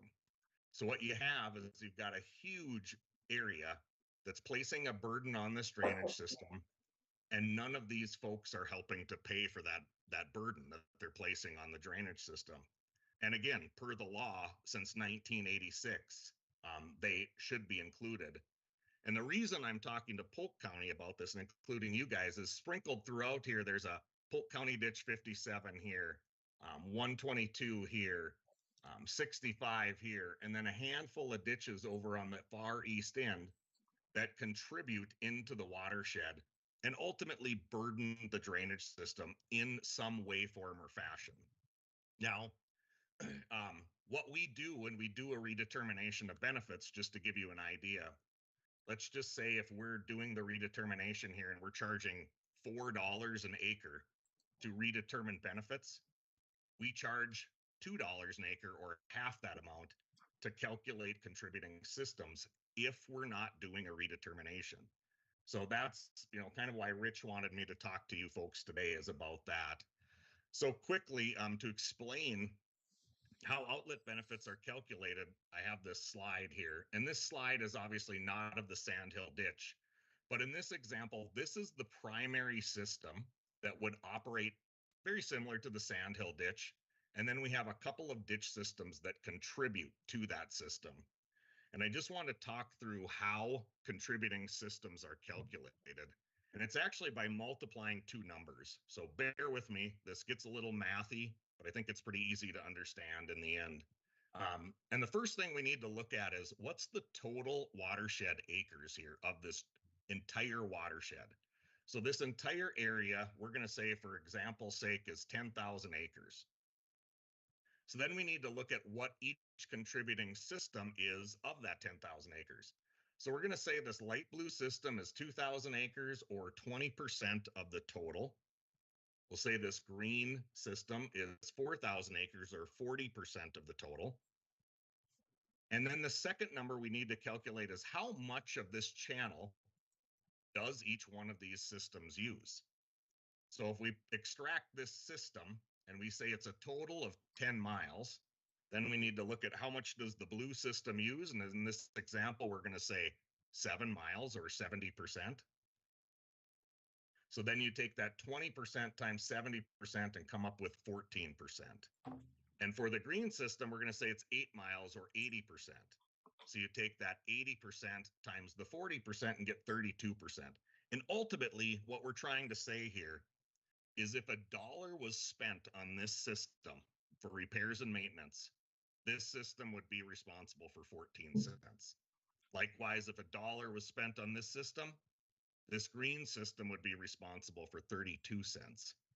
It's going to be different than this in this particular sandhill ditch because some of the systems have to travel a long ways through a river system, a natural water course, before its water gets to the main system. So there's going to be additional steps we're going to have to take to calculate what that actual attenuation, it's called, is, how much water actually gets to the ditch. But it's a very similar process to how I explained here and how we calculate those contributing systems. So another thing that's really driving redeterminations, not just here, but across the state of Minnesota, is Governor Dayton's buffer law. This is 103F, not drainage law 103E, but 103F. And this one had to be in place by November of 2018. Probably everyone's pretty familiar with this because there was a lot of talk about this, and being only 5 years old, fairly recent history. But there was no compensation for the landowners. So what the Minnesota government said was that you have to have this buffer in place, this grass waterway on the side of the ditch system, but we're not going to pay you for it. Well, the nice thing is through 103E, which is drainage code, it allows for the compensation to landowners. So this land is essentially been taken from the landowners, and they have not been compensated unless you've done a redetermination of benefits since 1977. So since 1977, anytime a redetermination of benefits was performed, a compensation for that buffer strip was established. Now, what gets really interesting, and excuse these values, they're not obviously Polk County values, they'd be a lot higher, but that only lends more to the point. We worked with a county that had 920 acres of buffer, and their value per land was $3,500 an acre. So it was $3.2 million for that county to pay out for this buffer strip. Now, keep in mind, the county doesn't pay that. The landowners on the drainage system who own the drainage system pay the other landowners who had to give up this buffer. So it's a net zero to the county. It's the landowners who pay for this. But keeping that in mind, if the value of that buffer went up 10% on this 3,500, it increased that payment by landowners by $322,000. If it went up 10% again, we were pushing $700,000. And this is just 2 increases. So, a lot of people don't like the buffer. They don't want to pay for it. They've been avoiding doing redetermination of benefits because they have to avoid, or they want to avoid paying that buffer payment. But the reality is that buffer payment is never going to be cheaper than it is today. So again, this is what kind of brings everything here, is this map that I'm glad everybody has, kind of showing the area here that we're talking about. And I'll quickly go through the process of the redetermination of benefits.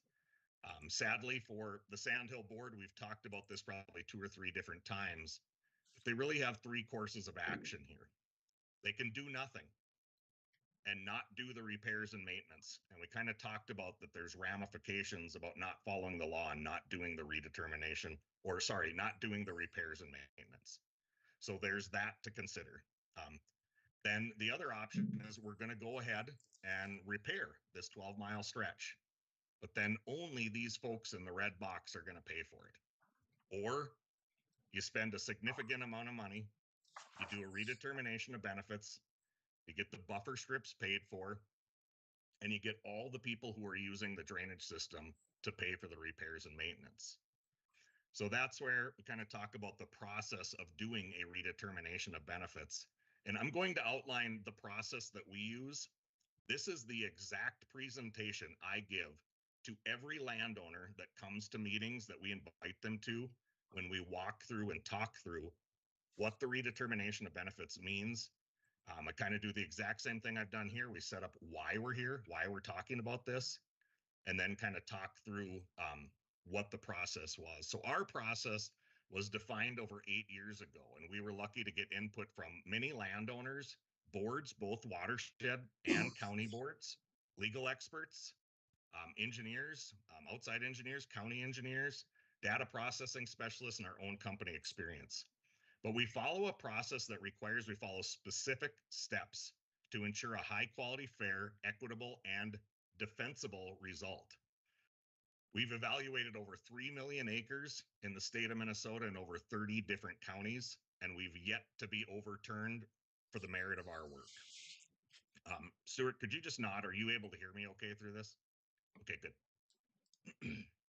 So the Drainage Authority, this is just some definitions for folks who are maybe new to the board, maybe don't know. And again, this is kind of geared towards landowners, but we talk about what the Drainage Authority is. That's the board. Oftentimes it's a county board, but like in this case, it's going to be the county board for some. It's going to be the watershed board for some others. Again, you're just the Drainage Authority. You make decisions on behalf of the landowners, but the landowners own the drainage system. Again, benefits, we've already talked about what they are. It's not an appraisal of land.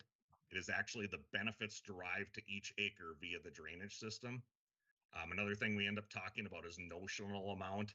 This is just a theoretical amount. We usually pick $100,000 when we're talking with landowners, and it gives them a good relatable number that they can say, if a $100,000 repair took place, what would be my share? And then LIDAR, which is just an acronym for light detection and ranging.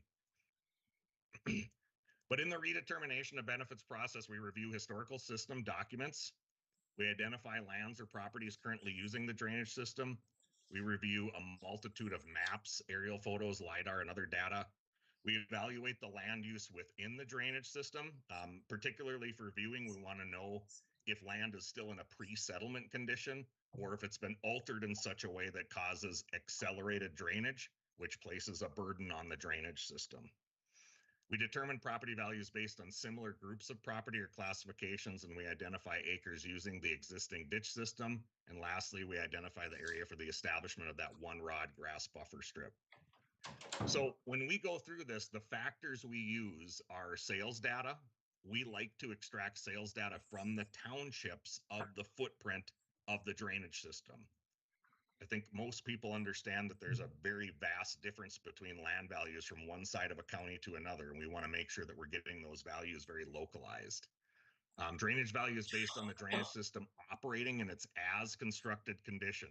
So even if the drainage system isn't maintained to its efficiency, we have to apply benefits as if it was, because that's the Drainage Authority's obligation, is to maintain the efficiency.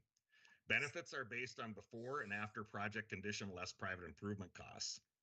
So the easiest way to say that is if we said, prior to the establishment of the drainage system, your land was worth $1,000. And after it was established, it's worth $3,000. But we say, well, wait a minute, to realize that full $3,000, you might have to put some of your own money into your property. You might have to do drainage work. You might have to do subsurface work. So we back that dollar out and say that your net benefit is the difference between the two.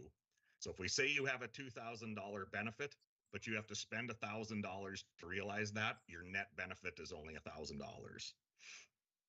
Topography is used to analyze the proximity of the channel, and lastly, crop productivity indexes are used to rank soils based for their intense crop production. So we kind of covered reasons for a redetermination, specifically in this one. Oftentimes the original benefits no longer reflect current market value. And this is a big one. Lands utilizing the system were not originally included in the benefited area.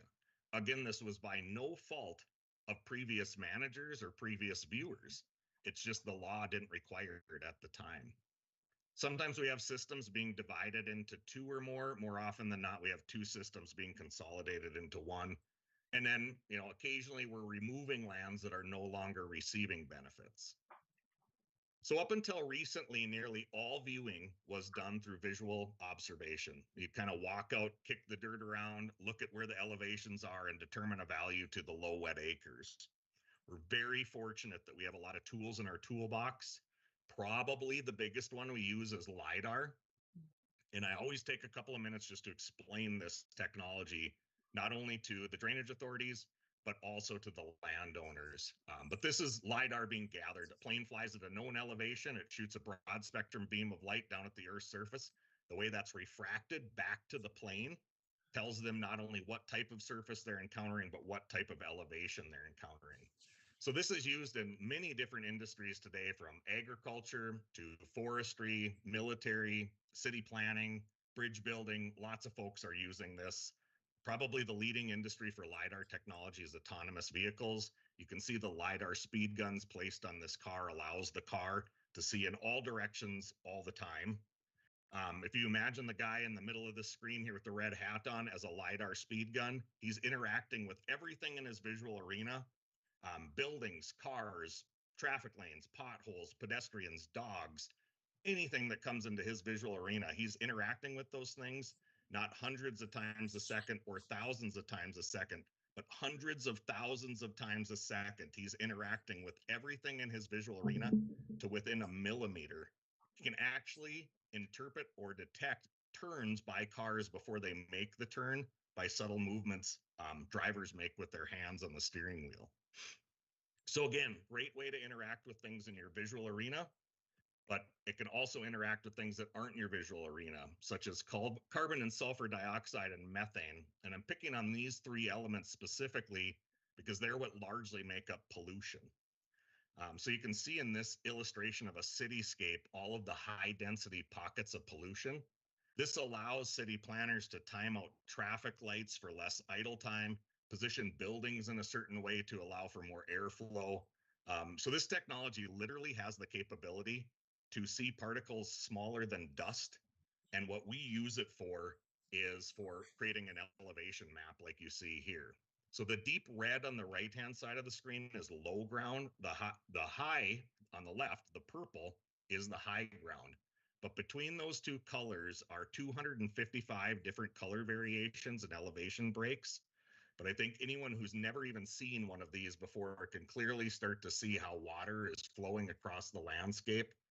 Really gives us a good idea of what we're dealing with elevation-wise on any given landscape, on any given terrain. You'll also notice a few pockets of voided information. This is where LiDAR has encountered water, and it just kind of throws that out as it can't be that flat. We don't recognize this. So we couple this together with some older technology, SRTM data, which is the Shuttle Radar Topography mission, gathered in the 90s. The shuttle opened its bay doors, deployed an antenna about 30 yards away from it, bounced a high frequency beam of radar down at the Earth's surface, and bounced it back to that antenna. Did this at every minute angle as it orbited the Earth, but as it orbited the United States, because it's our technology, we upped that to every second angle and really got some good detailed image of the bottoms of streams, ponds, rivers, etc. Yes, some of this changes from the 90s, obviously from dredging or work that takes place, but it's still really good data to kind of couple together with the LiDAR. Another shortfall of LiDAR is it can't see bridges or culverts underneath roads. So in this illustration, this is the ditch system here shown in red, and these are roads, these higher elevations. And what would happen if we tried to run a watershed modeling program on this is the water would run down the ditch, it would hit the road and send water in every direction but through the road. So we have to go through these things in what is a very boring and tedious process where we burn out all of these roads and show place where those culverts are. This allows the LiDAR and our technology to see that the water clearly flows through this road and continues on. Like I said, boring step, very, very necessary to really get the true picture of what's happening out there in the real world. So we can then create a watershed model. This purple area in the middle is all flowing into this presumable natural water course over here on the left side of the screen. The nerd in me loves to see this image because it shows all these little watersheds trying to flow in another direction. And what that tells us is we have a really good starting point to now go out in the field and get some boots on the ground and actually verify that what we're seeing on our computers really exists. So we go out with a tablet. It's called a data collector, but it's simply nothing more than a tablet with GIS or GPS capabilities. but we can load in a bunch of different maps into the background that aid us in the process, but we're hunting out culverts, tile inlets, pumping stations, anything around the watershed boundary that would influence that boundary or allow water to flow in a way we didn't understand when we were looking at our computer screen. So seeing here, this hashtagged area was never included originally in this watershed we were working on until we noted the location of this culvert right here that allowed conveyance of this water underneath the road and into the watershed. This blue line coming on and off is an area, again, that's that same area that we thought wasn't in the watershed, and we included it once we knew the location of various culverts. So again, you know, all the technology in the world doesn't take away from the fact that you've got to have boots on the ground and you've got to verify what you see and ground truth what the computers are telling you. So once we do this, we can create a multitude of different layers for our process. This is a simple topography map. This is a southern Minnesota system, so it's got an open channel and then it's got tile as well. But you can clearly see, even in the early 1900s, they knew where they were putting these tile, what they were targeting and where they were going, you know, to kind of pick up those low areas. I like these maps because it shows relevance to the ditch's location. We also look at contour maps. This shows us slopes. It shows us steep areas. A little bit more important for our evaluation, it kind of shows us those flat areas that have trouble draining. We also look at depression maps. This is anywhere in this watershed that without artificial drainage, water would pool up in these areas. And even if driving on the road, you didn't see water in these locations, you can rest assured that there was water in the soil profile, you know, depriving much needed oxygen at the root level to a lot of plants. Very important illustration if you're a grower on one of these systems. We look at elevation relativity, shows us high, low, medium grounds. And lastly, we look at some soil maps. We want to know, you know, is it clay soil? Is it sandy soil? Is it loamy soil? Is it hydrophytic soil? What type of soil exists within the watershed is definitely important to our evaluation. So all of these layers are really rich with great information, but none of them tell the whole story of the drainage system until we look at them all together. So we might look at 20 plus years of aerial imagery. We look at LiDAR elevation. We look at the ditch alignment. We look at the watershed boundary, soils, road alignments, sections, quarters. The last thing we look at is the parcels of who actually owns this. It's a way to keep us disinterested, but this is a representation of 8 of the 70 plus different GIS layers we use in our evaluation. Each one is weighted slightly different and has a different algorithm tied to it. And it ultimately produces what you see here, which is a classification map. We also look at, besides the 4 main agricultural classifications, we're looking at residential, woodlot, roads. But basically what we have here is we've got red acres, which are kind of those low, wet acres. They frequently flooded prior to the establishment of the drainage system. We have the yellow acres. Those are acres that probably were farmed prior to the establishment of the drainage system, but not without serious or substantial risk. The green acres benefit from drainage, also receive an economic benefit from the drainage system, but more kind of place that burden on the drainage system. And lastly, we have these blue acres, the least valued benefited acres. They're kind of the hilltops. They drained and were farmed prior to the establishment of the ditch system, but they definitely create that need for system capacity and system maintenance. So these are kind of the main 4 classifications in agriculture that we're hunting out. My guess is because of the sheer size of the Sandhill River ditch system or Sandhill ditch system and how vast the acres are, we won't just have 4 classifications. There will probably be close to 7 or 8 of them cascading down in value the further away from the ditch system that you get. So again, each one has a different value tied to it. And then we look at all these other different classifications too. These have been altered from a pre-settlement condition, not always woodlots, but some of them. And then of course we have to look at non-benefited acres. And those are lands that are in the watershed, but receive no economic benefit and are not subject to drainage benefits. These lands include, but are not limited to, wetlands, federal lands, and or tribal acres. So another thing we do besides these classifications is we look at what is the efficiency of the system. We want to know within each sub watershed. So this is an entire drainage system, a single drainage system. But there's many different little sub watersheds within that, and each one has a different hydrologic efficiency.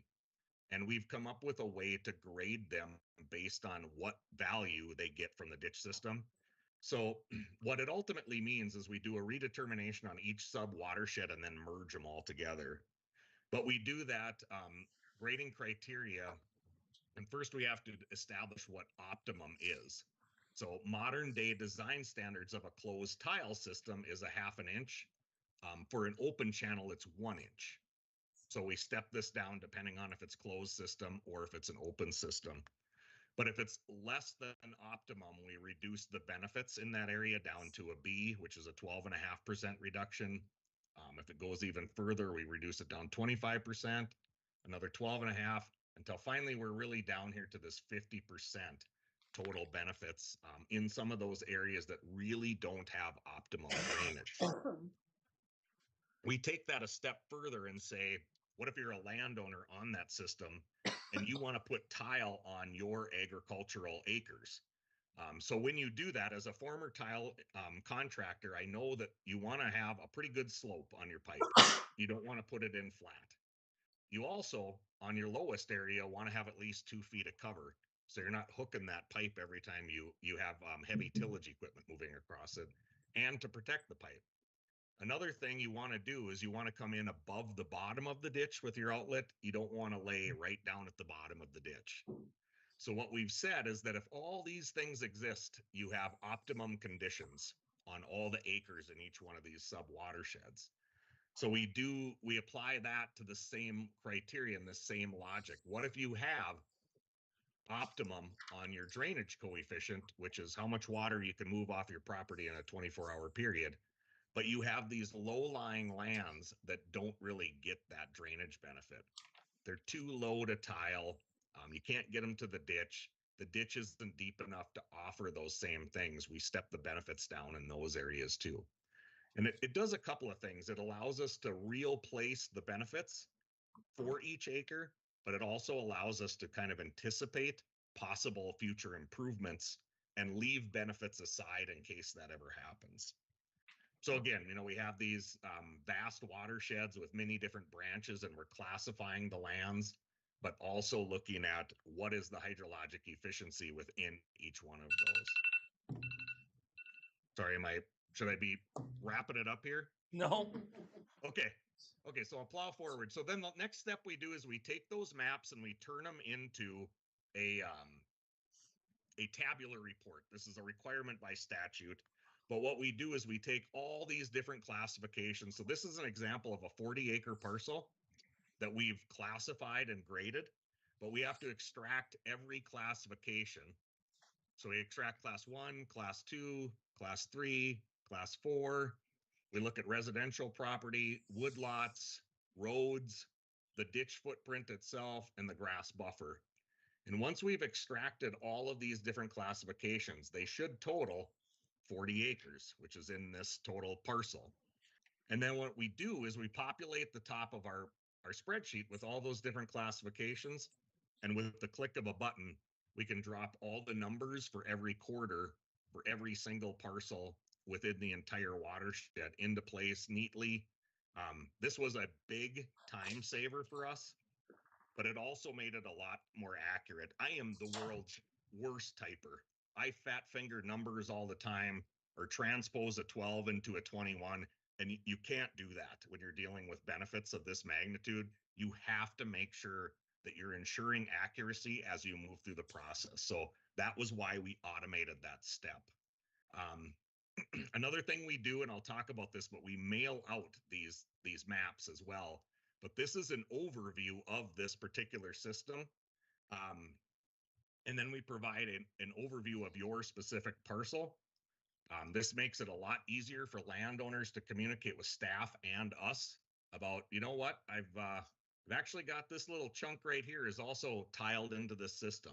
Or, you know what, this northern 40 Right here at the line, we tiled all that north into another system because we didn't get along with the fella to the south. Happens all the time, but it's a great way for landowners to see this visual communication of this geographic phenomenon that is drainage benefits. And it makes it a lot easier for them to communicate with us. So another thing that this provides is for county staff, specifically the auditor and assessor, if this particular 80 was split into 420s, in the past they would have just had to put 25% of the benefits on each one of those newly created parcels. Well, this allows staff to actually apply the benefits accurately. If they would have put 25% of the benefits on this 20 right here, they're not even in the drainage system. They really should receive no drainage benefits. This one's paying far less, and this one's paying a lot more. We have one board member that says if you split this up amongst 4 kids, this is the one you give to the kid you don't like because he's got to pay more drainage benefits. So anyway, again, talking about this system, talking about mailing out these maps, it is a requirement of drainage law that when a redetermination is completed, that you mail out what's referred to as a property owner's report. And this is it. This is all that is required to go in the hand of a landowner. I believe April brought a couple, 2-3 packets of board packets with her to show you guys. But what we provide to every landowner on the drainage system is this packet. It's a cover letter. It says who's doing the redetermination, what system's involved. Inside, it's got, the benefits and damages statement. This says how we did things. This is some frequently asked questions that we've kind of developed through the years. This has saved probably about 50% of the phone calls we get. We also provide in the center, an overview of the entire system. Landowners like this. They don't want to just see how you applied benefits to their property, but they oftentimes, more than that, they want to know how you applied benefits to their neighbor's property. Am I being treated fairly? They want to know that result, and this allows them to see that. We also provide the tabular report.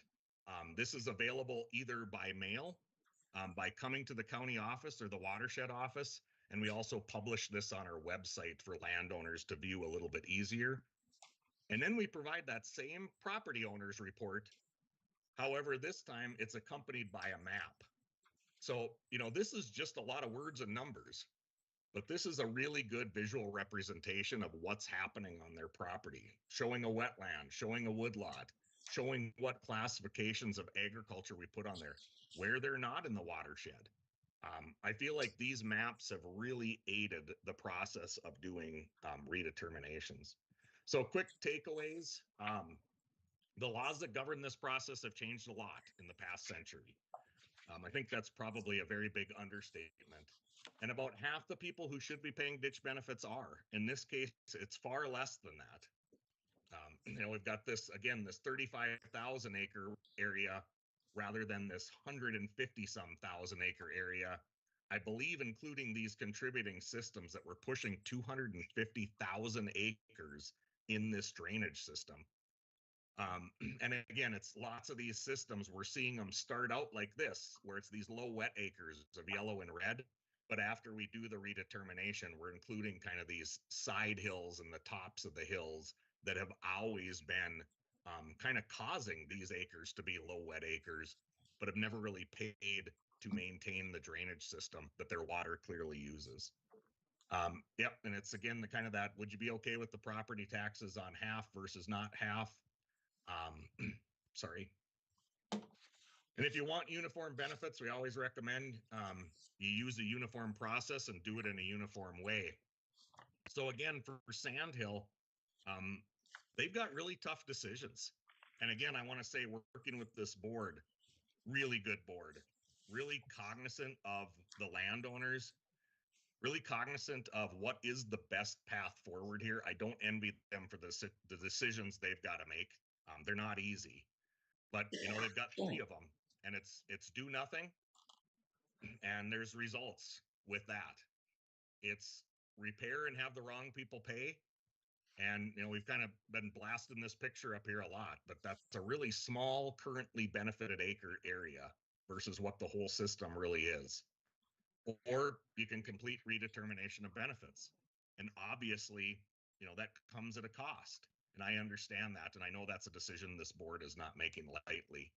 But I think I don't want to speak on their behalf, but I think the goal here was to make Polk County aware of if Sandhill initiates a redetermination of benefits, these Polk County systems are going to be involved in this through no action of Polk County. But if Polk County decides, hey, while we're doing this, we're going to spend half the money anyway. Let's just get these systems updated and get those records up to date. We have the capacity and we're happy to do all of that at one time, and bring these landowners all in for just 1 or 2 meetings rather than one for the Sandhill and one for each separate system on Polk County. With that, I'll stop. I'm sorry, I know I was long-winded, but if anybody has any questions, I'm happy to try to answer them. I would just like to make a comment. There was this drainage conference, and I know Mr. Andringa was at it along with April, uh, the 5th, whenever it was, the 5th and 6th of February. A lot of this information was discussed, and how different counties march through and watersheds march through the process. Some of it done by Mr. Murphy and his team, but very good presentation. And matter of fact, a year ago at that same conference, redeterminations were discussed, so forth and so on. Personally, I think this project has a lot of credence uh, in this redetermination to bring current values of property up to date. And secondly, to allow some money to go back into the drainage, the appropriate drainage systems. And those drainage systems can be either repaired or fixed for certain dollar amounts. I think it's critical, uh, not only in this particular area, but as a county as a whole, we start looking even with different watersheds. Um, so I just want to plug that in, that Mr. Murphy and his team, very knowledgeable, a lot of good information. And for the Sand Hill, I understand their concerns going forward here. It's a big undertaking. But from the county level, as far as I'm concerned, I think it's a worthwhile exercise, and we need to go forward.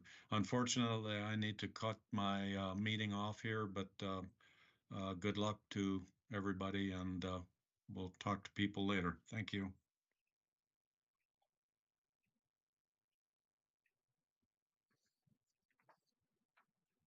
Any other questions or concerns from the Polk County Board side that Brian could answer, that the watershed could answer?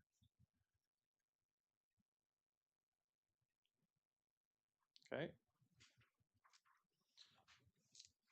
Do you have any comments that you'd like to make to the board?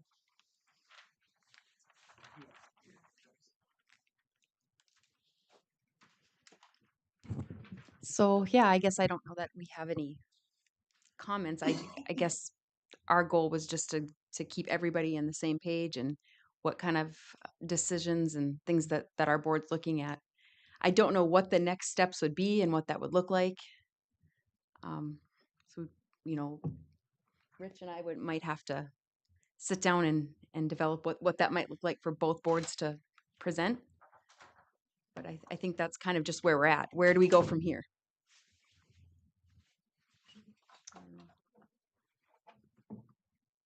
Don here, I guess my comment is you look at the amount of Polk County ditch systems in the Sandhill watershed, and to pay half the amount on them just to get our job done right, it sure makes a lot more sense just to get them all done at once and kind of be done with this 120-year-old stuff and have it up to date. Yeah, and that was one of the comments I made to April early on, is we have all those drainage systems that are draining into the Sand Hill that currently aren't paying benefits for that ditch system. And if Mr. Murphy and his team were going to come out and do redetermination of benefits on the Sand Hill, they're going to be looking at our systems anyway, because they have to determine how much of that flows into there. And there's going to be a cost to that anyway. We might as well redetermine benefits at the same time, help pay for those buffers that have been put in, and also clean up our systems and bring them up to 2024 or $2025 versus $1907. So that's the reason why we're here. And I don't know if there's anything that needs to be done today. It was just more of an information thing from Mr. Murphy to show what the process would be. April and myself would come back to you at a future date if they feel they need to redetermine benefits on the ditch. They're going to do their thing. At that time, we have to make the decision on, are we going to redetermine benefits on ours? And that would be what I would recommend. It sounds like Mr. Holy would agree with that from what he's heard. It's whether or not the other four of you would want to do it at the same time. So I concur with that. I'm fully on board with this. This makes 100% sense. yeah. Do you know, throughout this drainage system, are there any places where buffers are not in place? I do not know. We would have to look at Jacob's. Well, we'd have to look at the pictometry and what environmental services has shown, and East Polk County and West Polk County shows as the buffers being in place. But personally speaking, I don't have a clue which ones are buffered 100% and which ones aren't. It all depends on where you're at in the county on how diligent people were in putting buffers in. Right, yeah, because I was just, thinking about when we redid the redetermination in the gully area, how, we Yep. just included the buffer, process in Yep. with the redetermination. And there's probably, and you got to remember, if there's currently CRP there, there's not a buffer planted, but it is a buffer. Mhm. There could be something else planted that can be considered a buffer that isn't a buffer. Right. So all that has to be taken into account when Mr. Murphy would be doing this thing as far as damages and benefits. And then we would determine, the damages is going to be how many acres of right of way we need to buy to purchase a buffer and then plant a buffer. And the benefits are how much drainage that land actually benefits from. So This determination would be done district-wide. It wouldn't be on certain ditches. Is that right? well, it would be this whole area, but each ditch of ours would be redetermined. But that's all of Sand Hill Watershed District. Correct. Okay. Well, it's all of the Sand Hill River Watershed District that drains through the Sand Hill River Watershed Ditch. There's parts of the watershed that's north of this red spot, like our ditches up in here that drain in north of Climax, that aren't part of this colored system, but are part of the Sand Hill River Watershed District. Well, this redetermination would be done over, several years? It's something you do in. It all depends on how long it takes Mr. Murphy and his clan to do the work. A simple ditch system takes, 6 months to a year. This system might take 2 to 3 years. I don't know, but It would, if I may, Rich. Yep. It would take us 18 months to complete this project from start to finish. Year and a We half. can make it take longer if that's the wishes of the drainage authorities, but we could easily complete this in an 18-month period. There you go.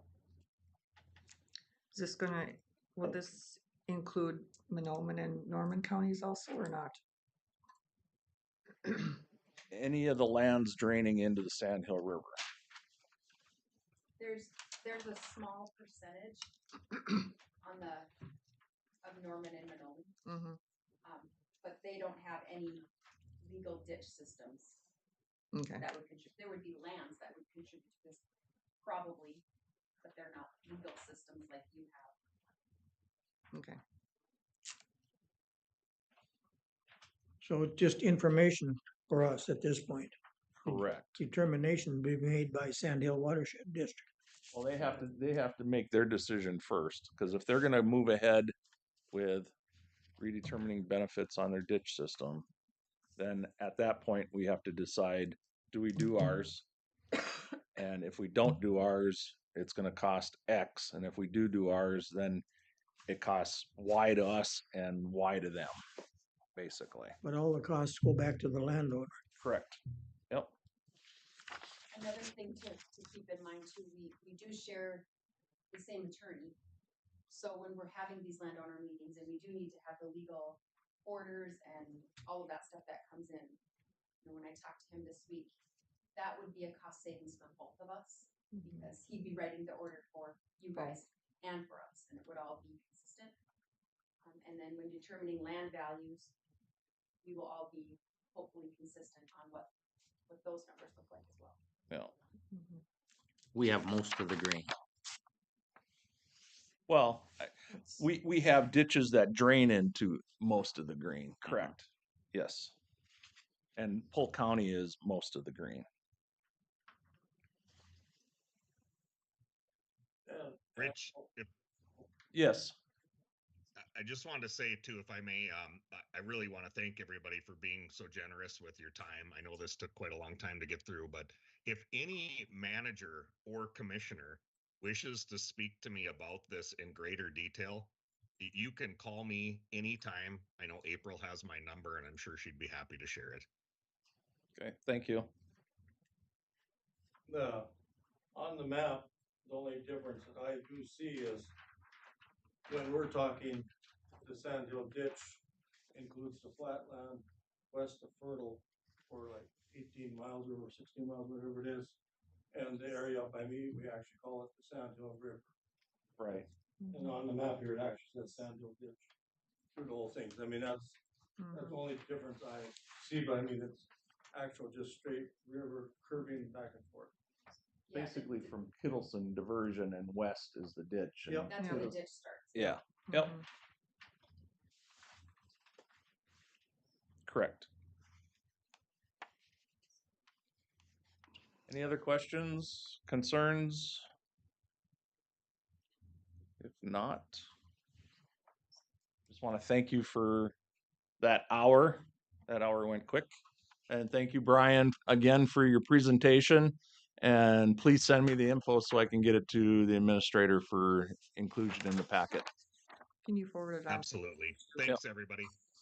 Thank you. Thanks.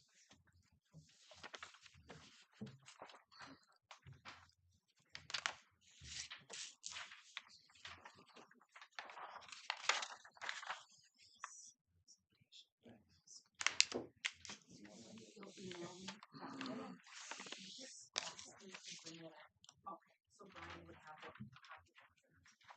I'll get copies. I had gotten that a conference. Oh, perfect.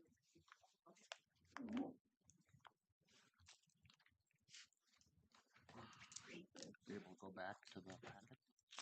Yep, just hit the PDF at the bottom. Design there. Is that all you need from our board, do you think, or do you have any questions about anything for our board before we? Thanks, you guys. Thank you. Thanks, guys. Awesome.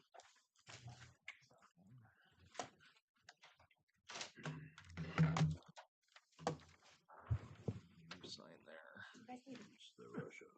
Yeah. There's Three three John copies. up, so some of us can get done.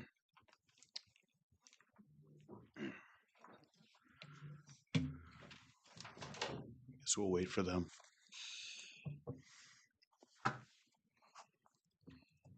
Didn't even hardly recognize you in the back there. You grow up. I'm trying to camouflage myself. No kidding. It didn't work, apparently. No. You still showed. Yeah. Well, I showed up. That was the point. You're supposed to recognize me. You need that again? Nope, that's yours. I don't know what I'm gonna do with it. Put it up on your wall.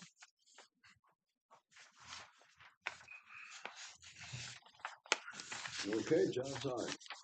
All right, we all set? Yep. Okay. Good afternoon by a minute, 2 minutes. Got a few things up here. One is to fill a position that is expected to be vacated here in the next couple months. The person's been out and will be out for FMLA event for a while. His wife took another job in Stearns County, I believe, and has already left. So when he gets back from FMLA, he's going to work probably as long as it takes to sell the house, and then he'll be gone. And there's a possibility he could sell the house before he gets off FMLA and not actually return to work. So we have two operators right now trying to cover what for the transfer stations a 54-hour work week with opening early and staying late, which means about 2/3 of their time is spent working by themselves, each one working by themselves. So and our history has been that this has taken many months to fill these positions. So I was looking for permission to start advertising and fill that position, technically before the position's vacant, but right now there's no one actually doing the work in that position. So Who is this person? I allowed to say that or no? Because FMLA, so it's Well, Right. yeah, we don't really need to know it. I don't know it's be anybody you'd know anyway. No. I'm more bigger question, is there probably somebody on staff that is capable of moving up? no. This is our equipment operators at the transfer station. So Which we're short on to begin with. yeah, and we're short tech Okay, because his wife already left. So that was authorized at the last board meeting. Jake was up here and asked for permission to fill that. So so you're asking permission to advertise at this point? advertise, and if we get an applicant, we can't really wait. You have to authorize to fill too. Fill the position. Yeah. I move to do that. Second. Second by Paul. Any further questions? I believe Mark is no longer with us, correct? Correct. He is off. All those in favor say aye. Aye. Aye. Opposed, motion carried. Item 2. Okay, the next one is to adjust fees at the Polk County Solid Waste Facilities. So this would be the landfill, the incinerator, compost facility, and then that trickles down to the, excuse me, Foston yard area where we take from the public, and the Crookston transfer station we take for the public. So kind of a quick recap. We based our 2024 budget on projections of waste coming in.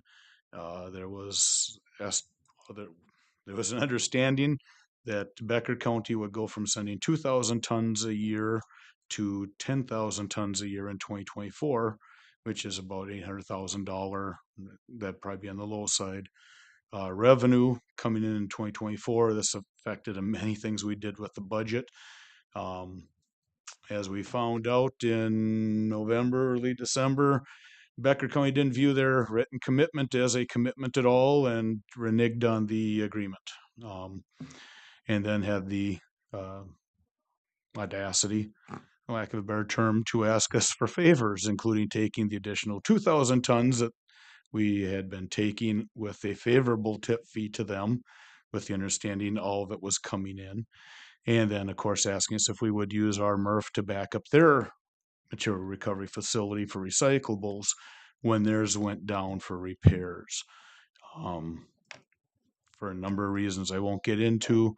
We ran those questions by the 6 County Advisory Board, and then this board, I think everyone was on the same page to say just be done with an entity that didn't seem to have much integrity. So, we lost not just the 8,000 to 9,000 additional tons expected in 2024, but the 2,000 tons we had been getting. So that has, the landfill was projected to take over 40,000 tons of waste in 2024. It's now going to take a little over 30,000. So we lost about 25% of our revenue there. That has a trickle down effect going back to the incinerator and then, of course, back to everyone else. So I need to basically comb through the budget, figure out what that does to our budget for those facilities, adjust the tip fees accordingly, and then look at what that does to our fees that we charge for other things. There's other things that have happened in there as well, and we'll get to the next one related to the landfill wetlands here. But there's a lot of things here that require us that we should go back and revisit the budget and revisit the fee schedule. So it's almost more of a formality asking you if that's all right. I pretty much have to do it because the budgets can be really messed up if we don't. So, but it just comes with the expectation that there's going to be some changes, and that'll have to come back to the board for final approval here. So I'm expecting that would be probably in a couple of board meetings from now. Side question there, but what does Becker have for alternatives if we stop doing business with them? Well, Fargo, yeah. yeah, I don't want to get too far down that rabbit hole, but I don't know how far they're looking out, if they're even looking out beyond 2024. And they're not very forthcoming in what they tell us anyway. So all we were told is Fargo landfill was open to accepting their waste in 2024. That's it. I know the other landfills. I know where they're at. I know where some of the other options are. If you're just simply chasing the cheapest tip fee, you can pay a lot more in transportation to get there.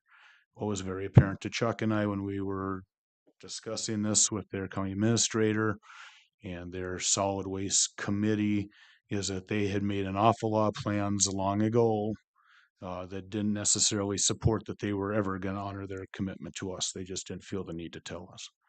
They purchased trucks and trailers and hired drivers. And that proposal went live, I believe, December 1st. They started hauling. So within weeks of our initial meetings with them, and certainly before we ever got a final decision for them, they'd already made their plans. And just to add with, when we had this discussion at the advisory board, and I mean, that was resounding that they wanted to cut all ties with Becker, that that the other counties understand that there was gonna probably be fee increases, and they were willing to go down that route versus trying to work with Becker. And we had been looking to raise the tip fee by $10 a ton the year before.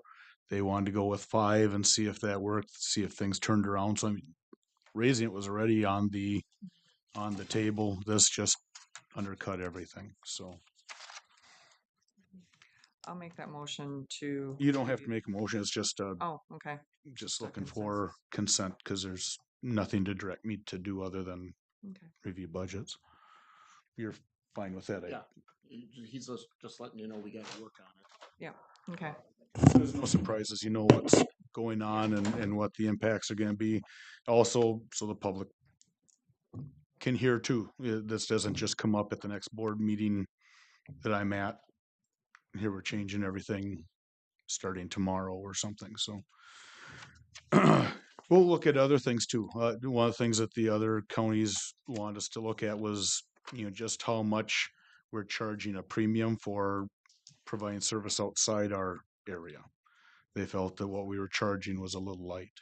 So, so delicate balance. You charge too much and it goes somewhere else too. So, I don't know if they necessarily appreciate that, but they don't have to. We set that. Next item up, and again, this isn't an action item. It's just more for your understanding. We've been going through this long saga of wetland-related permits for the landfill for the long-term expansion of the mixed municipal solid waste landfill. We've been going in a generally easterly direction since the landfill was developed. Our expansion area had a lifespan of about 50 to 70 years, depending on waste flows. We have wetlands in our direct path now. When we went to get the permit back in 2018, we were told then we had joint jurisdiction between the state and the federal government. So we needed 2 wetland permits, not one. They have different processes for doing that. Some of the other criteria we had to go through was a rare plant, a flora and fauna study, which indicated a rare plant out there that the state has protected. It's supposed to be an indicator of a wetland that is not out there. So it wasn't even on their list of plants to look for on there because it shouldn't be out there, but it is. And so we had to deal with that. And then the DNR classified it as a rare natural plant community. Obviously, if you have a plant that shouldn't exist out there mixed with other plants, that's kind of rare since it wasn't something they were looking for. So we end up with 4 permits we had to go through. So we've been making our way through that. Many of you are well familiar with the saga that and life that has taken on. We did modify our landfill design to reduce the impact to the wetlands. Our original request would have impacted 30 some odd, no, I'm sorry, 19.8 acres of wetlands. We reduced that, basically lost the eastern half of the landfill expansion area and kind of made it trapezoidal. So actually, as we go to the north, which would be when we get to the east extent, we'd end up going north. So we flared that out and impacted some of those wetlands there in order to preserve the future landfill growth beyond this permit cycle. So we're building effective, financially viable landfill areas well into the future. And then we've hired a different engineer who actually is our old engineer, now started his own firm to go back and redesign basically the entire landfill. And there's some other landfill related things going on. So we're trying to make sure we have all of that considered. So we're building smart for long term. So we've cut our wetland impact down to 5.59 acres. We did get the state approval for our wetland permit last summer, and the DNR and the Soil and Water Conservation District, they're handling the protected plant and the rare natural community permit, had agreed in principle to those permits. We were just waiting for the U.S. Army Corps of Engineers. We did get that federal permit on January 26th. So we now have all 4 permits just set for us to act on. They've all been signed. All we need to do is the mitigation, the compensatory stuff for that. So the DNR and SWCD made an alternative proposal to us on the plants permits that I brought before the board before, but it would be a one-time payment in lieu of restitution, easement, and monitoring plans. That would be $126,700. Originally, they wanted $100,000 plus we would have to buy an easement for plants which hadn't been negotiated, but I'm pretty sure it would have been over $30,000 to do that. And then we would have been on the hook for 10 years to monitor that, and that would have, of course, cost money too. So this one-time payment clears everything up. Local Soil and Water has to re-advertise that because at the time they issued their permits, we were with this easement and payment. So that should be pretty much a rubber stamp, just notifying everyone that's what's going on. The local state wetland permit requires a 2-to-1 wetland replacement. You have to go through a local wetland bank with approved credits. Ideally, you want to get credits that are both federal and state approved, so you can just buy the one set of credits and it addresses both of them.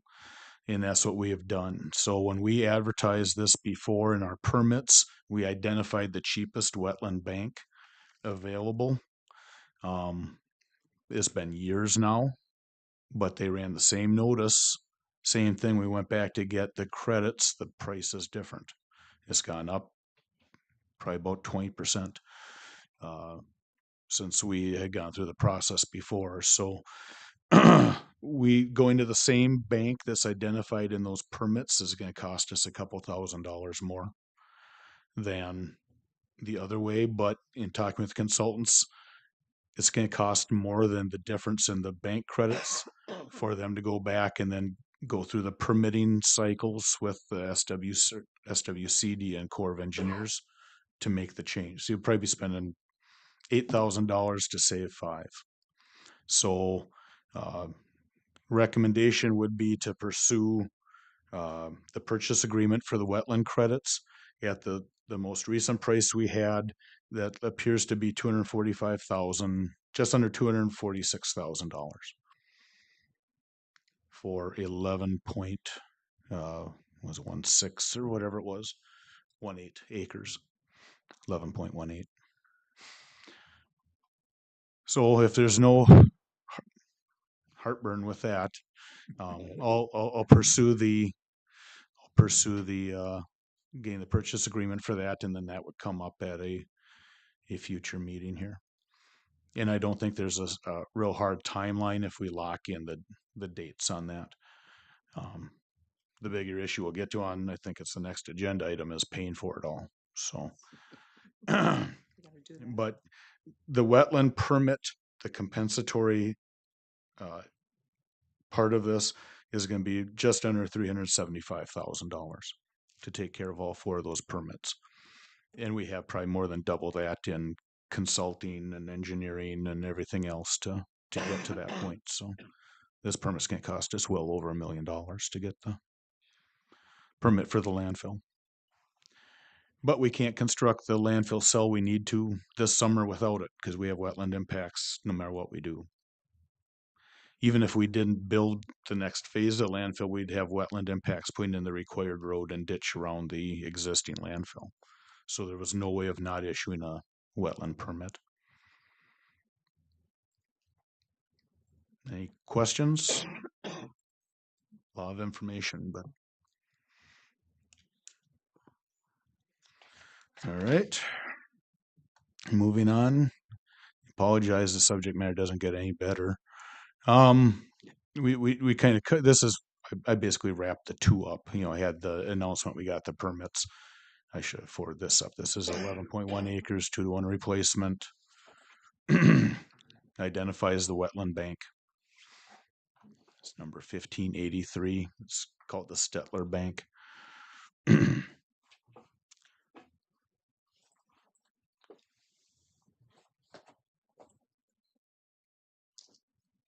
Yes, I did ask for approval to do that. I mean,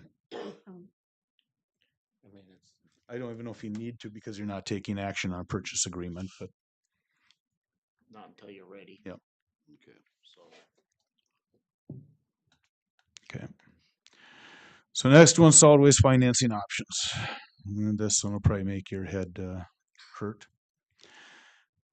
So we've been pursuing grants to do improvements in Fosston at the landfill, specifically at the compost facility, for about 4 years now. Not much of 2024, obviously, has gone by yet, but CAP refers to the MPCA's Capital Assistance Program grant. That's usually when you apply for state bond funds, they delegate that appropriation to the MPCA. That's the program they run through. SWIFR is a federal Biden administration program that came out, the solid waste infrastructure for recycling grant that would have allowed a $4 million appropriation with no match requirement to it. We did apply for that on behalf of Polk County's 6-county group and also on behalf of the 9-county group. Neither one was funded. We both made the first cut, but neither one was funded. It appears basically the main programs funded by that EPA thing were high density cities. I think Minneapolis and another, I don't remember where it was at, in the EPA region 5, which we're in, were the only ones funded. So despite saying they wanted to fund this small programs, the communities that can't afford to do this sort of stuff. They funded the large cities that could easily afford to do a $4 million project.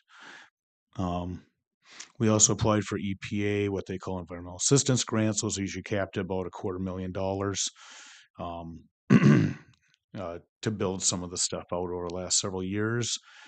We haven't been very successful. We've failed in securing any of those. So even last year, when the state appropriated a record amount of infrastructure dollars through bonding and general fund appropriations, our project wasn't in it. We have applied for that again this year, and we've mixed that with that 9-county hub and spoke project, so it's all one. That went in last year, carried forward this year. We were on the House and Senate bonding tours last fall. So we did walk all of the legislators on the committees through, and of course the governor came out with a recommendation to appropriate no money to any of those projects or any of the $3 billion requested. So we've been putting off bonding for some of the things that we need to bond for because we didn't want to do a small bond and then turn around and do one for one of these big projects. We're kind of at the point where if we don't get the funds this year, we need to bond for that.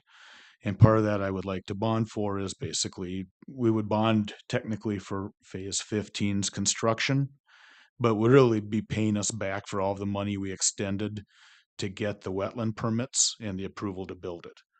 Like I said, that's going to be close to $1 million right there. Usually you don't want to bond for things that don't have a life that lasts as long as the bond payments do. But the wetland related work impacts the landfill for the next 50, 60 years. So to make payments over 20 years seems to make sense, but there's some considerations on how you do that. Chuck and I have been talking with some of the bond related people, financial people, working on getting some of that homework done ahead of time with an eye towards bonding this year with or without funding that hub and spoke project. So, that's kind of where we're at. We're probably going to look at having to borrow money based on what Becker County's impact for 2024 did to us. All of the money we've extended trying to get the wetland projects or the wetland approvals, and then the landfill cell that has to be built this year. So we'll probably be looking to borrow that money, probably internal, and if we can get the bonds, pay that back. So that's kind of where we're at. The phase 15, because of the way they broke the landfill out, we wouldn't just be building the normal cell, we'll be building one that's got a larger footprint with a smaller capacity because you're building the downward edge of it. 15 wouldn't have been an outside edge where you had the flat slope on it, but now it has to be. So it's not horrible, but it brings the cost up. So we're looking about 1.3 million, 1.5 million. That project's now pushing 2 million. With some of the other wetland related work we were hoping to do, I just got the projections on that. That adds almost another 600,000. So we'll put that off. But So just to interject here, you mentioned that we're talking to a couple of consultants basically about how this is organized financially and what we need to do in order to have one or more of the various bond options play out. That rolls back into not only setting tip fees, but also we have to keep in mind our own operating costs. So the two fellows that we talked to a couple weeks ago, one used to work at Baker Tilly, who was Springstead and did the two bonds that we had when we expanded in Foston, and the fiscal analysis done when we did the initial expansion out there. So now they're retired and on their own. He's working with former finance director of the city of Brooklyn Center, and they know what to do. And from our standpoint, it gives us an outside set of eyes that confirms what or finds weaknesses in maybe what we are looking at. It gives something for the bond purchasers, something that says this is a credible project, and it may come in handy with legislators when we push on state contribution to help buy the cost of the project down. So I mean, there's the landfill, there's the hub and spoke. Gary and I will be down there tomorrow. John is going to join us when we go and talk to our legislators, because this is complicated at this table, at their tables down there in St. Paul. It gets really wild, and I think we need to be right in front of their face to make sure that they understand that this is not only Polk County that has to deal with this, but really the northwest quadrant of the state.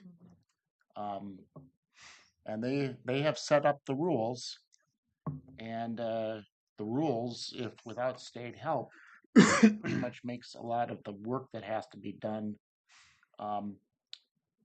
infeasible from a financial standpoint. Whether they understand that or not, I don't know. We had the bonding committees out here, and they seem to get the concept, their rules, so better help us out. Otherwise, we could be looking at some really difficult issues over the next decade, or for however long. No question. Yeah, the state's dead set on changing the rules. They already know what they're going to look like. They just won't release them. And you know, when they were hearing that the governor wasn't going to appropriate any money to the requests coming in, they use that, to the MPCA use that as a rationale to pull our fund request. So now we just have the Minnesota management budget request out there. But you know, the PCA kind of defended their position as, well, the rules won't be done when we said they were going to be done, because they lost their financial person that has to do the statement of need and reasonableness when they go through the rule adoption process. So that's the only reason the rules process is slowed down, is because they lost their financial person that has to tell you what the budget impacts are of their rules. So not necessarily a deliberate attempt by the agency to slow things. Someone made the decision for them, an internal employee. So, and of course, if they feel it, they could pick right back up again and full steam ahead. So we continue to talk with the two consultants, but we will bring that report here because there's going to be a series of board approvals to move forward when we have a full scope here of what needs to be done financially. Because then, was it Utke that was going to carry it in the Senate? Utke was going to carry the bill in the Senate, work with Johnson, because he had our bill for what we were calling phase 3, which was the Polk County facility only part of the bill. And so they were going to work together on that. And then Representative Krista Knutson was going to carry the bill on the House side, because Hubbard County, well, there was a number of things going on. Polk has applied recently for grants, and we had Johnson and Keel's bill for the phase 3 still active. And so we were led to believe, and I believe that was the case, that if we had another bill out there asking to do the same, it would create more confusion. And with the fact that we've been funded before, some would just say, no, we're not putting more money up there. So having Hubbard County carry it, Hubbard County is who appears as a sponsor entity, I should say, on behalf of the 9 counties, is out there. So both of them have put the bills up to the revisor's office, as I was telling Chuck earlier. Legal counsel for the revisors have contacted Josh in Hubbard County and myself. And now we seem to be involved in kind of a 3-way dispute over the funding mechanisms. The revisor's office is taking exception with the fact that we have a cash or a general fund appropriation requested. MMB said we had to by law, do it that way because some things weren't bondable, and MPCA had a requirement that they wouldn't fund landfills under their cap grant program, which we found kind of a weird statement when they were seeking funds for landfills on their own request. So we're kind of caught in this battle, and I'll probably try and meet with Josh this afternoon and try and figure out how to address it and change the language so that the revisor's office is okay with it. But that's why our bills haven't dropped yet. We were wondering why everyone else's were and ours weren't. Okay. Good enough? Good enough. Good enough. Any questions or I do none have- you want to ask anyway? I do have one thing, I don't have it on the agenda, but take this opportunity here to just shut it. Recognize we do have somebody, this is Val's last county board meeting. She won't even be preparing the next meeting. 42 years with Polk County. She's certainly been a reliable partner for me and a good friend. And I wish her and Bob, her husband, who retired a few years ago, the best. We did find a replacement, Ashley Lowen, who started last Wednesday and has agreed to be here for another 42 years. So. Did you do the math to make sure that works out? No, but I'm just worried about it because 42 years. Looks very young. Who knows where I will be, but Ashley's husband happens to be our assistant veteran services director too, so try to keep that. Helps with the insurance, I think. I'm not sure. Anyways, so introduce her and thank Val. She's been nice working with you guys over the years. I appreciate it. You can come back and visit. I will. Absolutely. Well, now you can just watch on. Now I can watch you guys. No, you got to come here. Anyway. Thank you. All right, thanks. Thank you. Well, thank you.